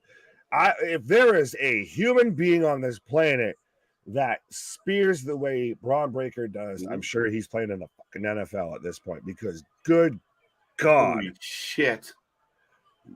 He is the definition of a decleater, of one of those of the second he hits you, you better hope your shoes are fucking laced up tight because they might be leaving. This Braun Breaker is ready. Remember we said give him a little time to percolate? He found it. Like in the process, becoming a heel, doing it like this, there's so much more intensity to him now. So much more realism to him now. And it sounds weird, but he's such Scotty vibes. Scotty vibes. it's believable a lot more. The little glitz, the little sheen that they put on them, the NXT packaging has kind of worn off now. Now it'd be interesting if talking about, say, if Brock, sorry, is a hired gun by Paul, and maybe he gets aligned with Roman. And now, what if Braun got in line with Roman too, and we just form a new bloodline of hired goons as the actual bloodline's getting pushed out? Right. Yeah, dude. Mello is a paper champ. He cheated to win his belt. Tit for tat. No. This is weird. It's like, see, 2 Stacks going into the business for himself. You disloyal bitch. Yeah, that's it. He getting the Rat, man out of the way. rat. Snitches get stitches, folks. So people from Boston are the worst. hey, that's fine because I'm not from Boston, so you can have that. That ain't even what I'm mad at. I agree with you on that comment. Respectfully, Boston. Respect. I was going to say, the vast majority of you, the vast majority. Well, then again, if you live in New England, Boston, they're like New York City, except they actually have boroughs within it. Boston seems to think it has like half the fucking state. Everybody says they're from Boston, but I live in New Hampshire, so I don't even deal with Massachusetts. All right. I don't, nobody even talks about New Hampshire in any direction, so I don't know what to say. That's why we sneak up on you. You're secretly terrifying. Our state motto is live free or die. So, by the way, folks, we are in another commercial break. We're into the second hour here of NXT tonight. I will remind everybody we are back tomorrow for the go home show for Double or Nothing, a highly anticipated AEW marquee show. This is going to be a good one. So Dynamite, we're going to go live probably a little bit before 8 o'clock. So check your dials, check your bells. Make sure you're a part of all the fun. And then Thursday, we have a go-home show for Under Siege Impact with Luna Havoc. We'll be back for that. And Friday, SmackDown and Under Siege. Saturday, Night of Champions. Sunday, Double or Nothing and Battleground. And you never know who might pop in over those few days. Might have some surprises. We might have a reason to have 3 squares on this screen. You never know. You never know. But and it is the week of go home shows because literally every show that we're covering this week is a go home show. It is a rare time where we get a whole week of go home shows. Yeah. So we'll at the end of, I feel like probably come Friday, we'll end up having to do, and not come Tuesday like Von Wagner, come Friday. Yep. We'll have to do a list of the best go home show of the week. Yeah, well, definitely. It's funny. You make me think back when we used to do like the weekly rankings of the shows. See, there you go. Now, I will remind everyone as well, Nick and I and Luna and the fam are throwing together our predictions for the pay-per-views. Check out not just here, but check out TikTok, Instagram, Twitter. Our predictions will be hitting those avenues sooner than later. And we want to know what you think to our predictions for the show. Absolutely. This is why I say constantly, this is your home when it comes to anything pro wrestling, because we got all the links for you. We got all the avenues covered. And if we don't have them covered, we're getting them covered. We got you covered with the latest pro wrestling threads. I'm still waiting for the duct tape, KJ and BN shirts to hit, the merch store and everything. We got you covered on the Spotify. We I got gotta you get covered that on the on Twitter. We got you the merch store, the Instagram, the Twitter. We got, the TikToks. We got the Discord. We got anything and everything when it comes to pro wrestling. Oh, I got hoes in different air. Anyways, I live 20 minutes from Boston, so I'm from Boston, guy. Yeah, you're a Boston guy. I can't even do it. You park your car by the Harvard Yard. And end up in dishes. Oh, sorry, I like this. So name them Team Propane. Propane and Propane Accessories. That's their name. Who? PG coming out right now. Oh, shit. I'm coming out of the commercial. Imagine living in the northern part of New Jersey. You don't want to say you're from New Jersey. Y'all just shit on each other's, I guess there's some rivalry here in Canada, too. Yeah, is there a rivalry between you've got Yeah, the Toronto, big cities. Ottawa, right? But Vancouver, amongst, no, not I really. guess, Ontario, because I guess that would be the equivalent of it's Ontario and Quebec was a little bit of our East Coast, and the East Coast does nothing but on each other. It's funny. No, we have I mean, there's always heat between what kind of heat between the especially with Toronto kind of being held. Like we get the sports teams and as far as the other major leagues and stuff, and then of course the hockey rivalry. But Toronto, Montreal, Vancouver, Calgary kind of sticks their 2 cents in, but they're all crazy out there. But yeah, those are the big ones. I mean, the East Coast is the way to go, though. Like right, like where you are, like go to the ocean, go to the Atlantic. It's Well, beautiful. it's one of those. Well, with us, by the way, I don't want to talk over Gigi and Jay. I see your comment, and I don't know where them allegations came from, but whatever. You can have that. I've watched Pat Barry fight, but I don't know where we went with that. But anyways, yeah, no, it's like how you'll get this as a hockey fan. Like the original 13 when it comes to the US, we're like the original 6 in hockey. If we all just fucking hate each other, but still somehow respect each other. Of right. It's like fucking the scene in Ted of going to a Boston reference of where they're yelling at each other and then someone else shows up to yell and they team up against her of she's our enemy now. That's the East Coast. Right. This is interesting from Gigi. Oh, JC out here. Hi, Gigi. When she borrowed the hat from Pharrell, but She could have just turned herself into Trailer Park Barbie. Both of them? Both? No, Gigi kind of I mean, I get it's just like if she has to sell so that she grew up heelish. in the trailer park and everything. I know, but it's just so they're both such she did it with such a heelish attitude. They're both heels. Put them back together. This is Marty being the heel and Marty. Sean as the baby face. But not really. It's like Sean and Sean. But literally. Yeah, kind of. Yeah. It's just so. Neither one of them that would work better potentially as a baby face is the one a heel, and the one who works better as a heel is the baby face. But I think that's my argument. I think they both suck at baby face. Pause. Big pause. Accusations. Yeah. Gigi with another sob story. Yeah, it kind of comes off like a sob story because she's very heelish. Right. Bonkers. Of course, they retain Damien. They're on Ring of Honor. Them lot. I don't know what we're talking about. You can have that.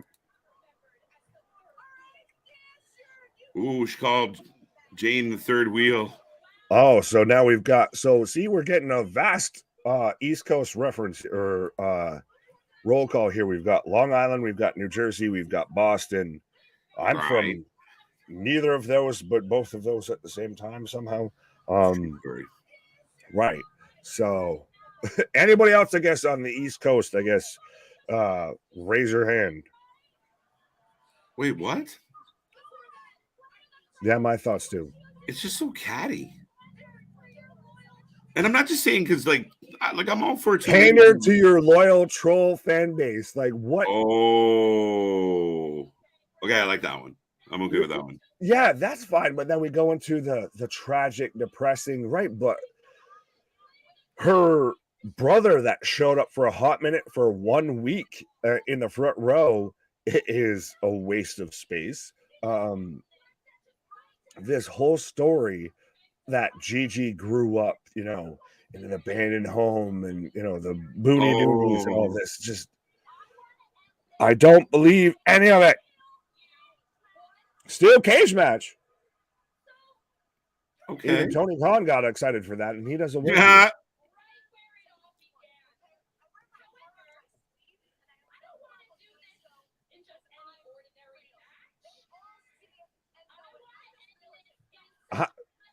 With makeup and dyed hair, and I'm as real as it gets. See, they're cheering for Jane. So are we doing a double switch by accident? Got the obligatory. It's a bum ass bitch. You get your one curse word. Go. Right. You get your one swear word. So make it work. And that didn't work.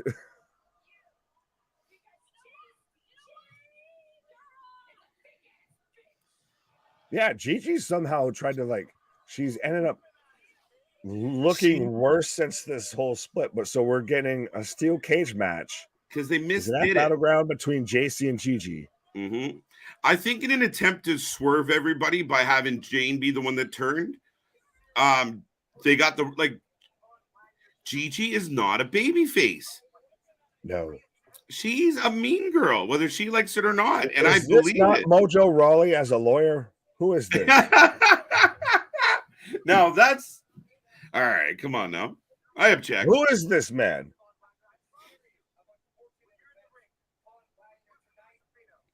Is that Tony Dean's brother? I don't know. I struggle to pronounce this man's name. Luca Cristofino.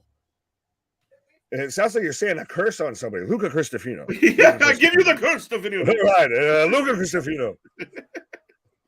But we're talking about how Von Wagner can't compete tonight. Show of hands, does anyone care about anything with this whole Von Wagner, whatever the fuck? No. Show of hands. Exactly. Just let Von Wagner beat people up like a Neanderthal. Give me a faction of him, Omos, and now you get Baba, and they're the giants. They just stand in the side. They're the Jolly Green Giants. Ho ho ho. They can get the Gallus green light and just ho ho ho. Green Giants. We have two strip clubs in Boston, but they were right next to each other. One is extremely high class. You're like, what kind of week did I have for my paycheck? Oh, well, I was gonna say, one you go into, one you leave. Pause. Just put Wagner with Lone Wolf Corbin. I could go for that. I can allow that. Yeah. Mm-hmm. Two people no one cares about put together. That works. No, I kid. The chat is live with each other tonight. I like it, folks. Keep it coming. Keep all the comments coming our way. We are about 90 minutes into our stream, and we're rolling along. We have more action, more things to figure out tonight, and we're heading towards Battleground. I will say this again. We are back tomorrow. If you're an AEW fan, join two AEW fans, or at least one, and we are going to go through the go-home show for Double or Nothing. We'll see what tomorrow night brings. I want to know this announcement. I'm dying for it. I can give you a spoiler alert. Daly's Place, Jacksonville, Florida. It's so disappointing. That's the tagline, especially for AW Collision. It's so disappointing.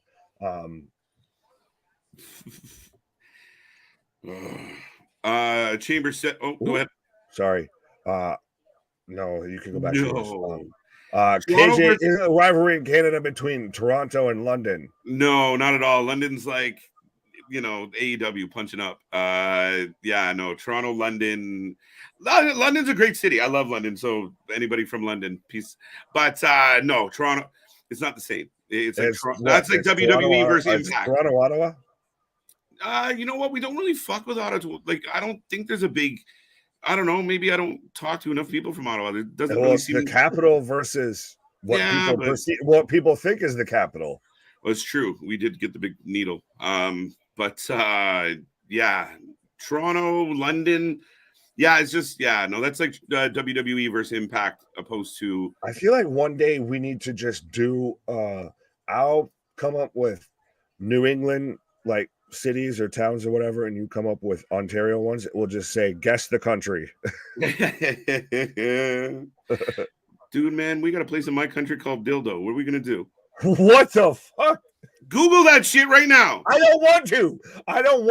No, folks, do not take this man's advice. Do not put that in your Google search unless you want to end up on somebody's list somewhere. I'm just saying, it's true. Use your VPN and Google Dildo Canada. Newfoundland. No, you got to take Ontario. No, I'm just saying, like, province. Oh, you want me to stick to one province? I'm sure we got some funny ones in this one. Most of the funnier stuff's on the edges, though. I can do it just in my state. Yeah, I could imagine. We have Kentucky. What? We have a place called Kentucky. Kentucky. Yeah. Oh shit. Uh, Roman is a fighter. He would get embarrassed in a fight. Roman is not a fighter. Says who? Why are we arguing about this? I just don't know who. And I think we talked about this. We've talked about it multiple times. Like, who says Roman's not a fighter? Like, would anybody on the chat right now walk up to Roman Reigns and say, "Hey, Roman, fuck you," and not expect to get punched in the face? Well, no, because there would be some, and they'd have their phone like this the whole time as they do it. Love So, McGregor. so we're getting a rules and a run through on the Heritage Cup. 6 3-round match. 2 out of 3 falls. 6 3-minute rounds. DQ or KO ends the match. And we're getting a run through of the lineage with like Regal and Finley. After 6 rounds, most falls wins. Okay. Does this not a little bit feel like they're adding lineage to things that don't have lineage? I think they're trying to remind us of a if we're going with that, then I'll attach the lineage of Meltzer's 5 stars, the Academy Award, the Emmys, and everything to the Golden KJ here. Did the WWE hit a roadblock with NXT Europe? Oh yeah. Like, that's what this feels like. Is this was all the shit like that most people, when they try and invade Europe, they end up hitting a roadblock somewhere around the central parts and everything like that, and then had to retreat and go back to their homeland. We're getting in trouble here. No, anything bad. It's just history repeats itself. Yeah, it's true. Yeah, like, because this feels like all the shit they wanted to do on NXT Europe that is happening now. We got Gallus. There's so much international talent on NXT. It's crazy. But it makes it work. That you're telling me if you pull that away from NXT that this would be a better show or anything? Like, no. That's a solid, that's a pillar. I hate to use the now prevalent IWC term of that's a pillar of NXT. Fair enough. Oh, we're getting NXT Anonymous again. How you doing? What's up, Asin? How you doing? Bash, if I haven't said hello to you, Joe Black is back. Because I'm back in black. Go back. Raw did a 1.638. That's not great at all. It's a lot better than some other people. Luca Cristino. In nomine Patre, Luca Cristino. There's Lash. Who's Lash's sidekick? I know her. Like, I've seen her on Instagram. Like, I literally, the second someone says her name, I'm gonna know it and recognize it. But yeah, NXT level up. That's what we're saying. But we're getting Fino. Really. In nomine Patre and File Espirito Sante out here versus fucking. I thought this guy was a fucking attorney. He's a wrestler.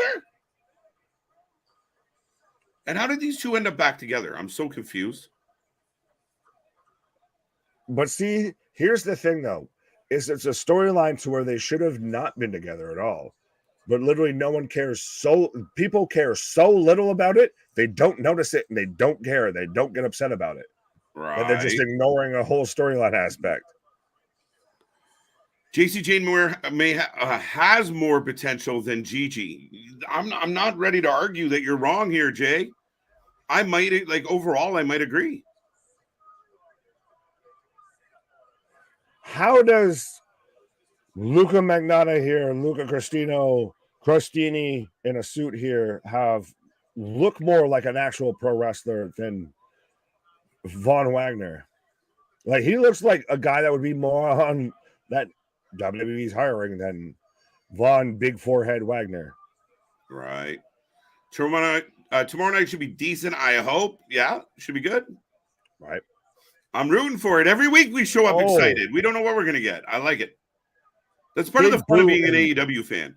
Unless you're like the hardcore, militant, crazy AEW fans, you show up to the AEW hoping each week. Right. Sadly, more often than not, you're let down. But, that's new. This is an actual halfway competitive match here. Right. But so who you taking? Christini or Wagner? Oh, Wagner. I don't even know what Christini's doing here. I was gonna say I don't. At this point, I literally don't know if I'm even saying this man's last name right. But Crustafini. Crustafini. Look at me correcting a name. Ha! What comes around is all around, Ricky. Taya Valkyrie versus Lady Frost. That should be fun. That should be a fantastic matchup. Yeah, let's go. I've been a big fan of Lady Frost when I found her in Impact, and then I hated the fact that she got literally put on ice. How fitting for a woman named Lady Frost when it came to Impact. And then now that she's somebody that a show like Ring of Honor getting spots on Dynamite is a huge advantage for. And when they actually do it right, it works really well. Unfortunately, they do it 10 times wrong and 1 time right. To be honest, on paper for me, Lady Frost versus Taya Valkyrie is a better match than Taya versus Jade. Fair enough. As they're now laughing at the baby picture of Von Wagner. Yes, the answer is yes, Lauren. The answer is yes. That's kind of what happens. I didn't see it, so you can have it. Wait. Time out. Is that true? Is that true? I don't want it to be true. Is that true? Fact checkers, are they doing a contract signing for an unsanctioned match? Christini wins. Yeah. Christini wins. Because of referee stoppage. What? Because he was laughing at the baby picture, and then Von Wagner lost this and just started wailing on him. Oh, okay. And the ref told him to stop. This baby picture thing needs to go the fuck away. Vaughn, you're still ugly. Just beat people up. What is Von Wagner? Do you remember? And we're both of a type of vintage that will remember shit like this. So when they had like made for TV versions of like Beauty and the Beast and shit like that, of Von Wagner literally looks like he was cast to play the Beast in that shit. You're not wrong. The man has a 5 head, like something else. Oh, Powerball on the table, and the table didn't creak, didn't crevice, didn't crack, didn't crumble, didn't do none of them. Right. Every time Jeff Hardy sees Von Wagner's forehead, he wants to jump it on a motorbike. But and now the crowd's hitting one more time. Hey, is this a legit thing? Are they doing a contract signing for an unsanctioned match? I didn't even think about it that way. I just thought of them two fucking fools in the ring together. No, we're back to Tony D'Angelo. Like I said, though, you got these militant AEW fans who are like, Brock never gave us a reason for why he's shitting on Cody. Hold tight, Grasshopper. Shit happens. But come on. You can't do a contract signing for a match that's not sanctioned. You're not contractually obligated for a match that doesn't really exist. You're agreeing to have a fight contractually. The dumbest shit ever. You hit the nail on the head of, how am I obligated for a match that doesn't exist? Right? We're going to have on an AEW program. He's getting arrested. You have the right to remain silent. Anything you can say will be used against you in the court of law. You have the right to an attorney. If you cannot afford one will be appointed to you. Do you agree to the rights? Do you understand the rights that I've read to you? Who's the informant? I don't know, but I got Tiffany Epiphany. Oh, main event time? We're about to get here. If you can give me like 30 seconds. All right. Back to General Hospital. On this week's episode of General Hospital, I just repeated what you said because I blanked with him leaving. But folks, we are heading towards the main event, the semifinal. Tiffany taking on Roxy. As my man had a Tiffany epiphany earlier, the idea that now that Lyra made it to the finals, does that mean Tiffany's more likely to get through and take on Lyra Valkyrie? I don't know. I didn't see that coming. So traditional booking would say we need a heel win here. Tiffany. Nick's taking Tiffany. I'll take Roxy just to ruffle feathers, but it feels like it could be a Tiffany thing. That's not nice, but it's, yeah. Don got arrested by fake cops. True story. And it really does feel like his boy turned on him. 2 title matches, Chris Jericho and Adam Cole, contract signing set for AEW Dynamite. Yeah, we got Orange Cassidy and Kyle Frazier. Kyle Frazier? What am I doing wrong there? But that should be a decent match. Joe Black, I agree. What did Joe say? AEW is copying WWE now. Copying WWE now. AEW is copying WWE. AEW is just copying WWE. I think they copy each other in a lot of regards. And then realistically, why it feels like they're copying each other is a lot of them are trying to use shit from the past, right? Chris Jericho, revisiting the 90s, Raw. Tony being inspired by Nitro. I still think it would be hilarious if on June 16th it gets reported that the WWE if on June 16th the report comes out that WWE has put an injunction in on that new fucking Collision logo. Has filed a trademark claim. Yeah, why not? Fuck them. That would be the most Vince McMahon thing to do. 100%. Honestly. Wait for it. Wait for it. Wait for the moment. All right. Fuck him. Fuck him. Yeah, exactly. And still Frankenstein. Oh, my shit is just cracking. I mentioned fire back. Fire back.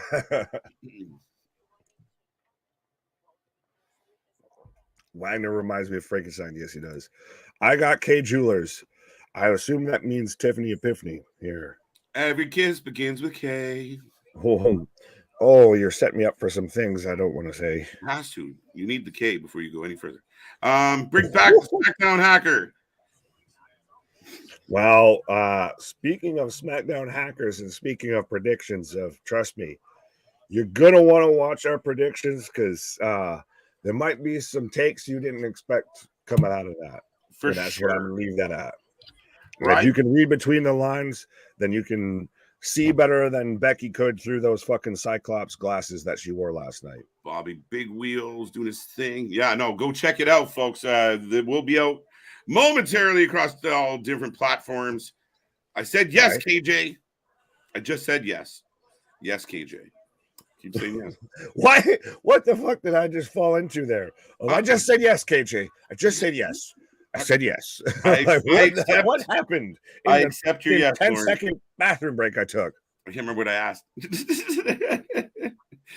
Roxanne versus the Bird Lady. Are they trying to lose interest? True story, Jay. Yeah, that's why I think Tiffany's Tiffany Epiphany. But I'm definitely clipping you having that epiphany live. No, you're fine. You're out here, seeming like you're having interrogations with Lauren and everything of, I said I did it, KJ. I said I did it. You can't handle the truth. Speaking of you can't handle the truth, we're getting a weaponized cage match next week between JC Jane and Gigi Dolan. So not good enough for Battleground. Oh, wait, we're doing a weapons match? Like a weaponized steel cage. So we're doing an asylum match. Lockdown match. Yeah, lethal lockdown, bro.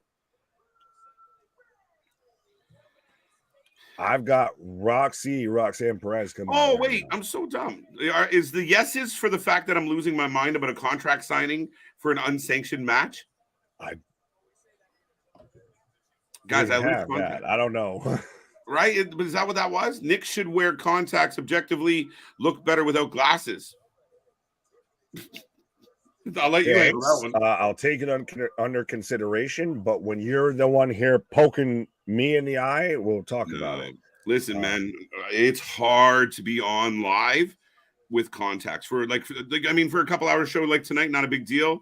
But doing these streams, when we're doing the long ones and your eyes just dry right the fuck out, like your mouth and everything else. See, I've never done contacts just because I can't get past the point of poking myself in the eye. Like I my reflexes and everything. It's just Oh like, no, nope, I do we it no don't do this. problem. I love wearing my contacts, but I just learned over time, like there's too many nights where you start fucking. Once they're dry, you're fucked, and you just I've never there's no done coming back. contacts, so trust me. I'm doing I'm Visine playing with on the lighting stream. enough. You don't need to make me more of a diva out here playing with the lighting. I'll start playing with it now. See, He start poking his fucking eyeballs midstream. right? Just jab. See better. Oh, I'm gonna get Nick some custom green contacts. Oh, Kind of cool. I'll just turn into a fiend out here. But we've got Roxanne Perez versus Tiffany Stratton. So this is the semifinals of the women's title tournament. Oh, and she rolled out handstand. God damn, does she look good? Which one?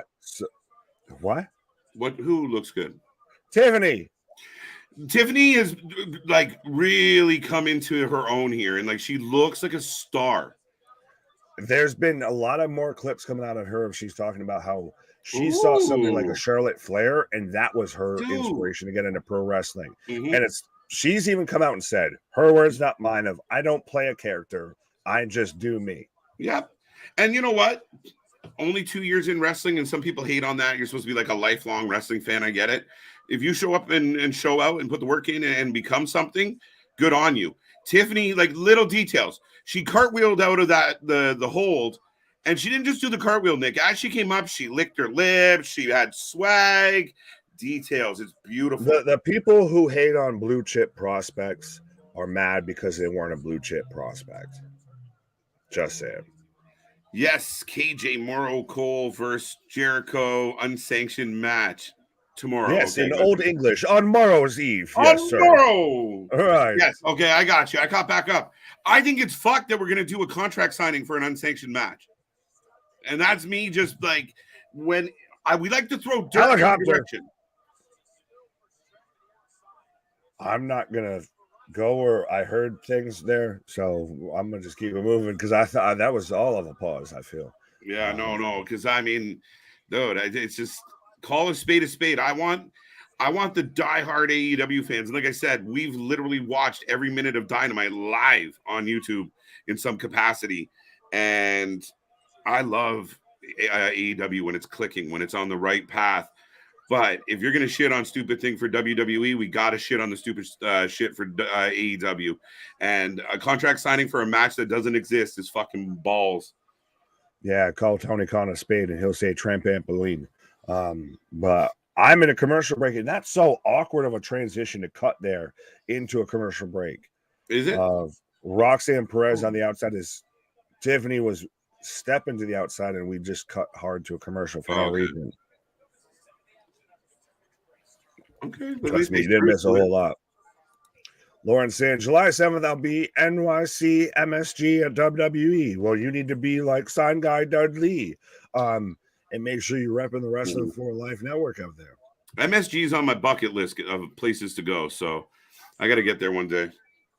Yeah, it sounds a lot like my bed. I'm hoping to get there someday.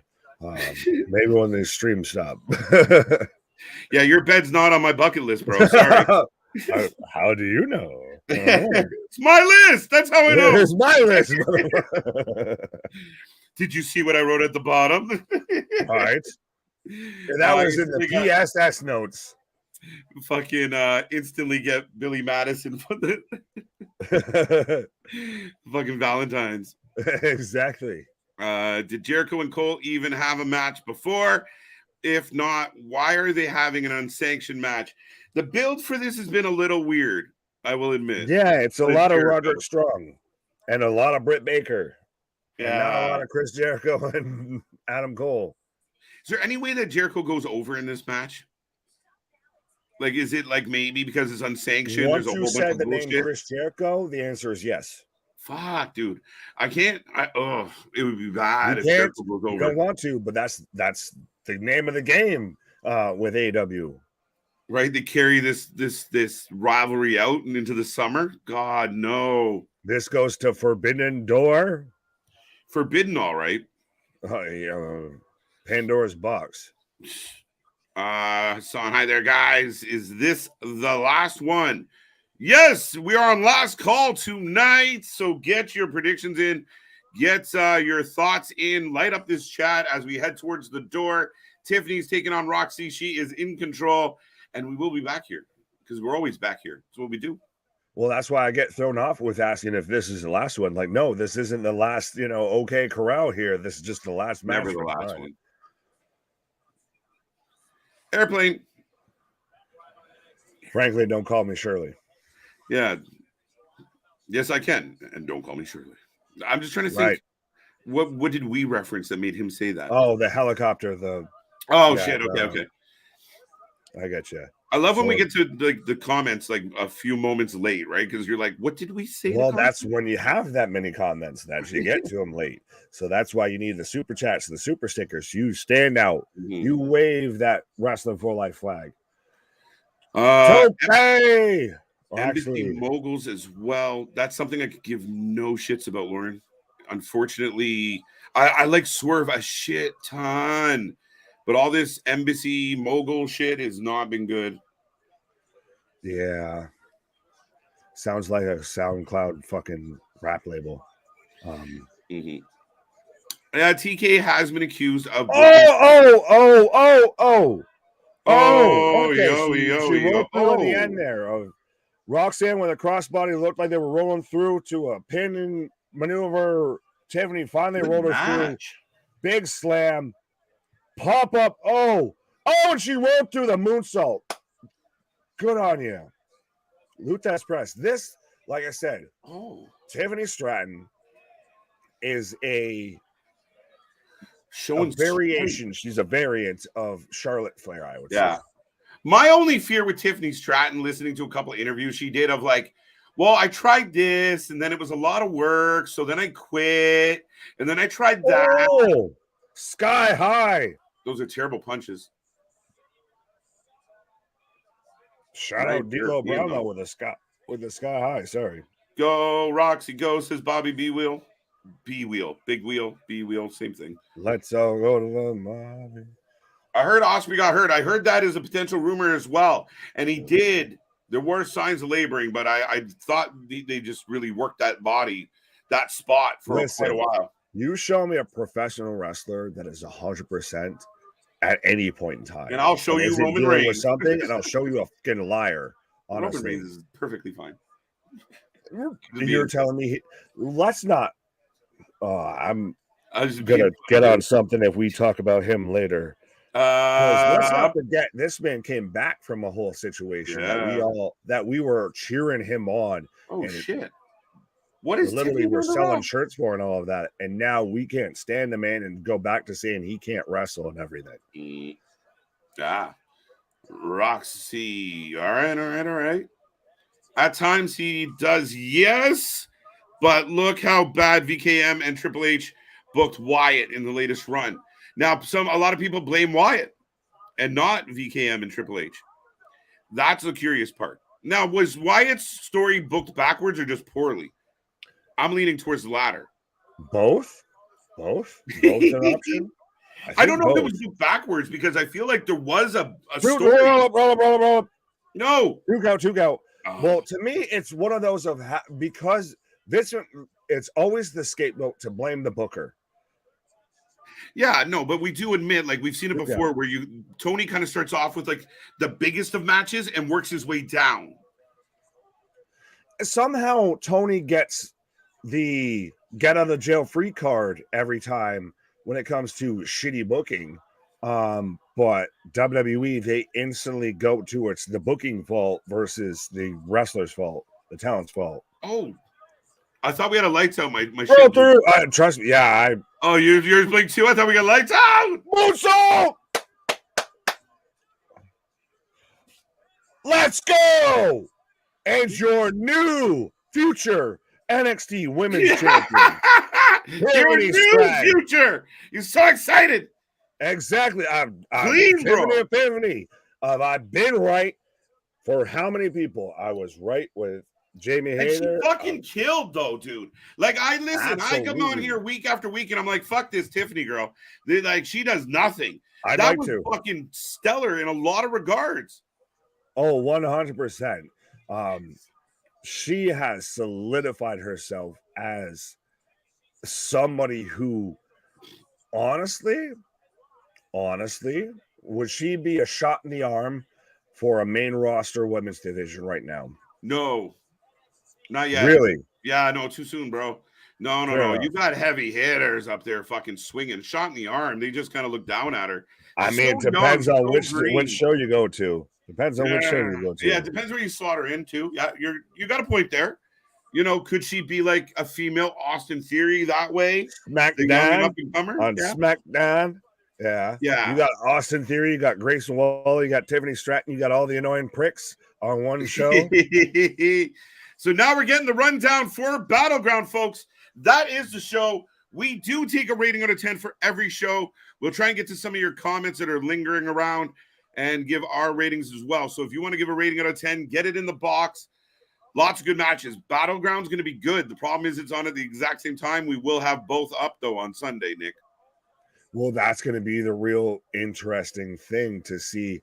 A, nobody's covered like we do. But B, to see when and where the split happens. Yeah. Of the viewership divide. Yeah, when people drop off from Double or Nothing to Battleground. Think much. I don't think a lot of people that are tuning into. We've got the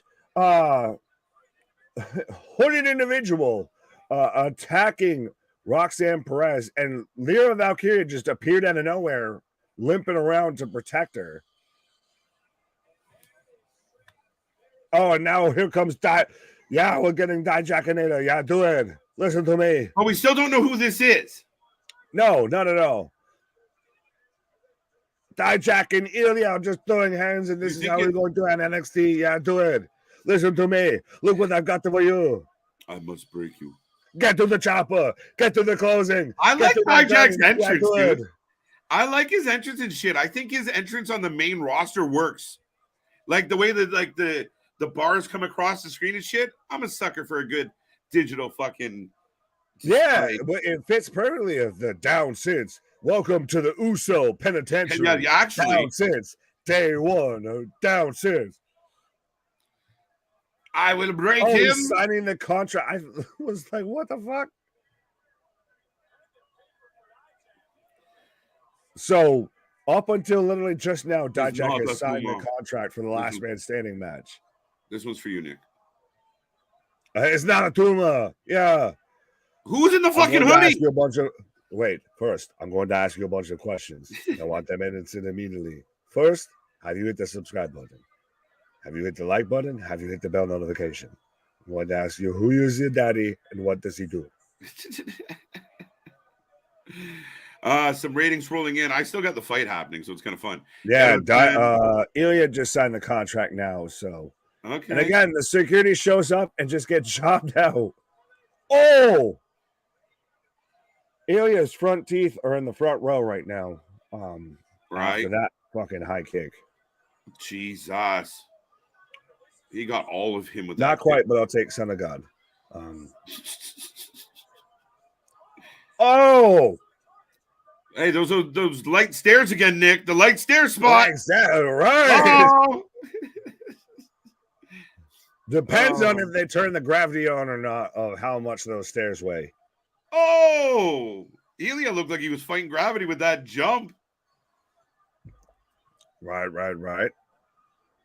Don't worry, JV's out here fighting the English language. Konnichiwa, I guess. I'm sure you're going to be like, oh, that actually means this. Cool. Good on you. Blair Davenport in the hood. Could you imagine? Me and CJ will have so much to argue about. Really, really, really would. Richard, that might be the one thing you got right the entire time. Terminator will not stay down. Yeah, do it. If it bleeds, we can kill it. That's Ilya. Right. If it can be pinned under a garage door, we can kill it. We can bin it. So we're getting a that's how NXT went off the air, because I'm now getting a replay of old school wrestling, but Valkyria will get it. Oh, Lauren taking Valkyria. You got you got a battle on your hands here with that Well, one. she could be, like I said, they could go the angle of to where she's the squeaky clean baby face. She's coming off of a knee injury and she overcomes that and she picks up the win. I'm still going to be ride or die Tiffany Epiphany. Boston, my man. Not in the stairs. Don't start them up. We're so close to the end. You can have that. That ain't what I'm mad at. If we're gonna get fired up, let's do it in the beginning. Fuck that shit. Right. Trust me, we got plenty of time throughout the rest of this week to rant and rave about anything when it comes to pro wrestling. That is absolutely because that's what we're good at. Yeah, I'd say so. Wesley retains or Bate is the new champ. That's 2 out of 3. Bobby, you're cheating. That match isn't happening. You're double cheating. Is it not Wesley, Bate, and Gacy? Did I make that up? Oh, no. Fair enough. Okay, so okay. Vitamins, the pages stuck together. Yeah, because of the vitamins they stuck together. Wink, wink. Right. 8 out of 10, 7 out of 10, 7 out of 10. I enjoyed tonight a lot, actually, for the most part. And that main event was fun. But I think that's what's going to be really good about this week in pro wrestling. Because like I said, I can't remember the last time this has ever happened. And so if you are a pro wrestling fan, if you are an us fan, anything like that, this is the week to tune into because everything is a go-home show. They're all building towards something. They're not just a transitional show. They're building towards a payoff. It's true. So they all need to deliver. Yeah, and speaking of delivering, we will be back tomorrow night for Dynamite, guys, and I'm looking forward to the show. As we've established, there's some really good stuff lined up. There's some nonsensical stuff lined up. But, hey, and Tony's got another announcement, Nick, and it's going to be a really fucking intriguing one. He's going to announce where the show's happening the day before it happens. Man, on Friday Night Rampage, he's going to announce where the first AEW collision is going to happen. Man, if I could write this shit and you put all the bullshit and the egos aside, you have Tony Khan come out to the ring, or you come back from commercial, Tony Khan's already in the ring with fucking, our good old buddy, Mr. Butts and Seats, and good old Shivani. Right, there you go. Completely blanked on the motherfucker's name. But they're in the ring, and as he goes to announce where the first show is, you just get and here we go. And you change the course of everything. Eyes. Yeah, but see, to me, if we're going the way I would book it, the way I could book it, anything like that this deal didn't fall apart and we don't need to question where the fuck is going to happen. We have the second coming that happens at the United Center. And you can sit there and even have the the Chicago Bulls theme song that plays into gets cut off by the static into CM Punk, and the place loses their fucking mind. And I don't care if I telegraphed it as much as I could, but I'm going to get some goddamn ratings. That's the problem here. Like I've said before, and then again, I give the guy credit. He knows how to milk a fucking announcement. Come back next week. Come back next week. Come back next week. It does get old. But I still say there's a bad habit in the IWC, and I see it on other channels, and maybe we're guilty of it at times too, where someone comes up with a thought. I think Vince ran this and that and did this, and Triple H booked this, but Vince did that. And with no proof, that is now a theory. That is now a thing that exists. And I feel like that's kind of I'll take what is Dave Meltzer for 1,000, Alex. Exactly. So now you got Tony Khan. Like, Tony Khan didn't say, we're going to Chicago, folks. Oh, no, we're not. People leaked that they were going to Chicago. So Tony's a victim but as much he's as at anyone fault else. Because he did nothing to correct it. You can't correct that. What could he do from stopping people to reporting bullshit? What do you do? Say that's not accurate. No, but then he'd have to shit on Meltzer and say Meltzer's reporting inaccurate information. Vince McMahon would go around and debunk every untrue story that goes out there about him. No, Tony does that. That's a different argument because Tony lives in this world. Yeah, but Tony he shouldn't. is in this realm. He has no obligation to correct stories, and he shouldn't have to. Vince, I could see that because that's fucking Darth Vader stepping down and saying, Triple H. I am not Luke, I am your father. Triple H. This shit. No. Tony's in that realm. And Tony's message board warrior Yeah, so but he very much would be the one. This man sat there and pumped up of how they had the highest 2 rating dynamites on Cage Match. You're telling me this man's not going to sit there and put a fucking tweet out saying it was never confirmed that we would be in Chicago? The best thing he could do in this story right now is shut his fucking mouth. We've told him to say, I've told him personally, I've told Tony, at least here, not like me personally, not to him. He's but calling him up Tony, listen, Tony Khan, shut the fuck up, click. But just say less, right? Like let people guess, let people wonder. And that's all we get from a lot of this, especially the negative IWC is, well, somebody said this is a thing, so it's a thing. And now I'm going to be mad because the thing that somebody made up is not what I thought. No, this is not true. Like, whoa, whoa, whoa, whoa. Until the official people are announcing it and fucking it up in their own right, then we have no reason to be upset. But how you can't let him all the way off the hook on this. Like, this isn't as far as what's happening right now with Punk. Yes, he hasn't. He doesn't have to answer rumors. He doesn't have to look at the crowd and say, "Sorry, guys." This is a snowball. This is the carryover from before. But but if you know, as the boss, you have Wednesday coming up. You're going to make an announcement on Wednesday. You know that you got Double or Nothing come out. You're going to make an impact on Double or Nothing. Then why would you have to? Why would you have to? Everybody's talking about your company right now. What's the hottest story in wrestling right now? Negative light, though. Not necessarily. Well, the people who aren't are getting pointed at like the crazies. Yeah, and if it pans out for Tony, what this ultimately comes down to, we made him ranty at the end of the show anyway. Fuck. Yeah, what to me this comes down to is an E.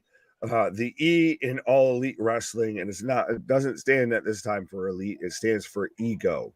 And that's been the biggest thing that has gone in the way of AEW from conception to current day. The first stream we did after the brawl out at Fallout, we both agreed that Tony had to find a way to make CM Punk and the Elite into money, or else it's a huge embarrassment. And it has been a huge embarrassment. Right. And it continues to be an embarrassment for him. You're right. I'm not disputing any of the situations that got us to this point. But at this juncture right now, as it pertains to Collision, people are mad at Tony for shit that he never said. Someone else said it. That's their fucking problem. Go yell at Meltzer. Right, but they're also upset. Right, but you can't tell me that he's just letting them run roughshod and that. Yes, he has let everybody run roughshod. Man, he's just right. But there's not a kernel of truth to this. That the deal is completely gone. That they're at polar ends here. I don't know, because nobody of a reliable source has come out and said it. You want to know how I know, though? Is because this is doing nothing but harming ticket sales. This is doing nothing but harm. What if it's just delaying ticket sales? This is doing nothing but make Tony Khan have egg on his fucking face. He has no egg on his face yet. Let this happen. There's none there on his face. He didn't let anything happen. He had no control. So right now, if you're Tony Khan and you just got Warner to announce Collision, everything, you're super happy that ticket sales for Collision are tanking. If I know I'm going to pull out when I walk out with when everything I have planned for this comes to fruition, and I 100% think he's going to laugh at everybody. I hope TK has a fucking moment with this one. I hope TK fucking shows everybody wrong, because I will be right and I get to do a happy dance on a lot of motherfuckers. But so that's if I'm wrong, that's the thing. That's a very big step, because if you're not right on that. If that doesn't happen, if he comes out and announces Jacksonville, where there's smoke, there's some fire, that's not good for the company as a whole. Let alone controversy, let alone Collision. This is not a good sign for controversy as a company. Sells, and the only reason why Collision tickets hasn't sold yet is there's nothing told as far as who's going to be what and where. You can't say controversy sells and then say in the same breath that there's bad ticket sales. No. But the Canadian fans, especially, we're waiting to see who's going to be on these cards. And the minute if they announce anything to do with Punk, all those tickets are fucking right. Gone. But when they don't, what's the problem? What happens? That's the thing. If they don't announce Punk, you're banking a lot on that. This is all smoke and mirrors, that this is going to be CM Punk. But there's a lot of smoke and there's a lot of fire saying it ain't. of you're And pretty much right now the fucking dog in the middle of the room on fire saying, I'm fine. I am fine. Until right. like But so when it's everybody, not, where do you go? What's your answer when it's you not should have that? never. You're glitching, but you should have never started a second show without Punk in your pocket. The only way this show works is with Punk. Period. But that's where But we're getting all long in the at tooth. now. What? I was saying that's where we're all at now, though. Of like, Yeah, but except people are mad about, and again, it's the same thing with WWE. Everyone's mad about fucking the wrestling fans are mad about shit that the companies, we have no idea what the companies are up to. Nobody has proof. Nobody's sitting in the room. The JD from New York and all these guys are like, this is what's happening. It's just thought. It's just fucking opinion. Nobody fucking knows. And if we want to believe it all, then believe it all. If you want to bah your way around, bah. All right, where's everyone going now? And then when it goes the other way, everybody will be right there cheering. Oh, this is awesome. Okay, so when that doesn't happen, when it's not Punk, Tony Khan was when we're here tomorrow night and it ends up and it's fucking Daly's place. It's so Jacksonville, Florida. Yeah. So then what now? They're fucked. They should have never started a second show. The second show will die without Punk. Period. It is dead.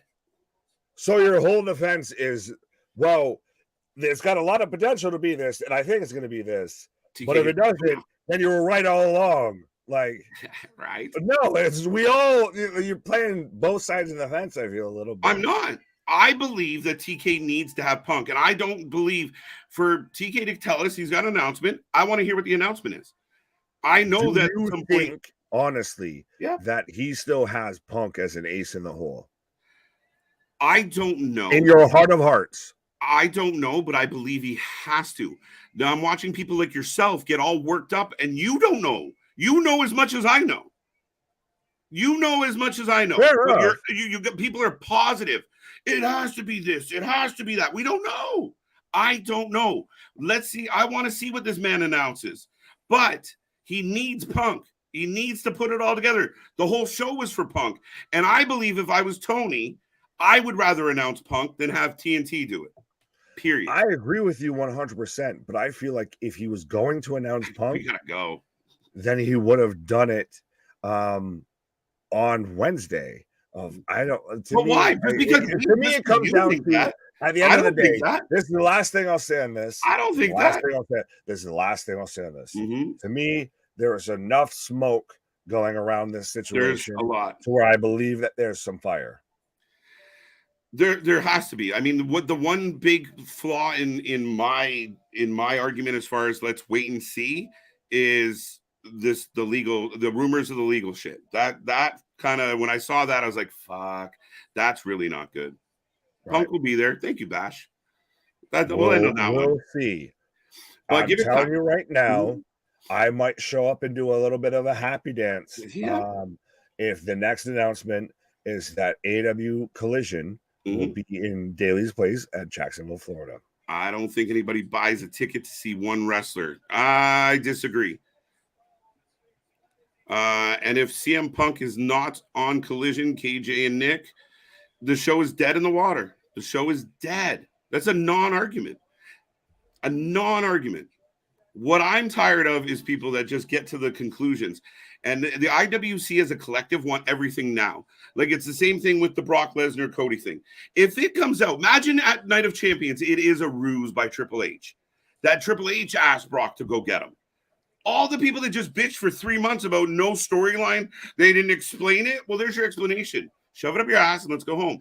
But that's where I think everyone's hate watching. See, that's different. I agree with you on that. Like that to me, I'm fine with. To me, with this, that it's been through whoever's fault and through no control by TK, which we've seen he doesn't have control of Christ. We have wrestlers that are getting found out that they're released just because their friends are telling them, that they heard it through Meltzer and everything.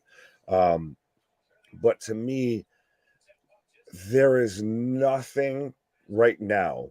And if they swerve it, if they pull the wool over everybody's eyes, I will sit here and be 100% right there with you, throwing the babies in the air and everything like that. But if it's not that, then there's a lot of people that really need to start eating some fucking crow, I feel. I'm telling you right now. No, not a lot of people. I'm in the minority. No, I'm saying all the fucking AEW stands, everybody that Tony Khan is gospel, everything like that. This is a fuck up on a different level of fuck up when it comes to AEW. I do. I told you. I mean, I think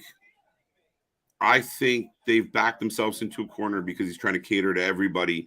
You created a whole new fucking show to accommodate egos and crybabies and pussies. The and walls bullshit. Are closing in on Tony Khan. And you saw it based on the roster. You took all the people that have a problem with your core group. And if your core group isn't good, your company can't advance and get better. But, dude, we can be here all night. But I got 2 hours of Dynamite tomorrow to do this on. No, you're fine. I was about to say, all I'm going to say is some of those people involved are executives in the company anyways. Yeah. There you go. Put my hands up. You don't want to square dance with me. Anyway. We'll throw down and have a Donnybrook.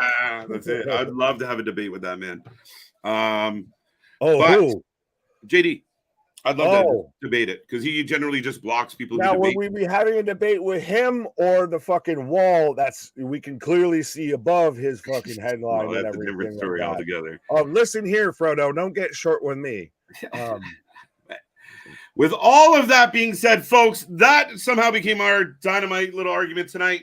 But NXT wraps up. I gave it a 7. I liked it, and it was an all right night. I kind of enjoyed it, Nick. I don't know how you felt. Now, Tiffany won, so do I give it a 10? You got to give it a bonus. I have to give it a bonus. It's now how much of a bonus? Yeah. Bash, can I ask? You gave it a what? You gave it a what? Sorry, quickly. Bash 8. I like Bash 8, but he keeps saying the same thing, and it keeps getting blocked, and he keeps saying it. I don't get it. But anyway, back to you. Okay. Anyways, I don't know what he's saying. It's getting blocked. But anyways, so what did you give NXT? I gave it 7. Shit. So I have to give it the same. No, you get a half Brucey bonus point here. You don't get the full 8 because a good chunk of Raw, which normally is not well, was really good. Okay. I would say you get a Brucey bonus point because my girl Tiffany Epiphany is competing at Battleground for that's crazy the NXT Women's Championship, and the shocker of the decade here. It had a lot of good moments. We ended with the Jackinator. This was a show written for me, I feel, but so I'll give it a 7.5. So 7.5. So you're giving a little bit of extra love, but folks, as I've said, we will be back tomorrow for Dynamite, the go-home show for Double or Nothing.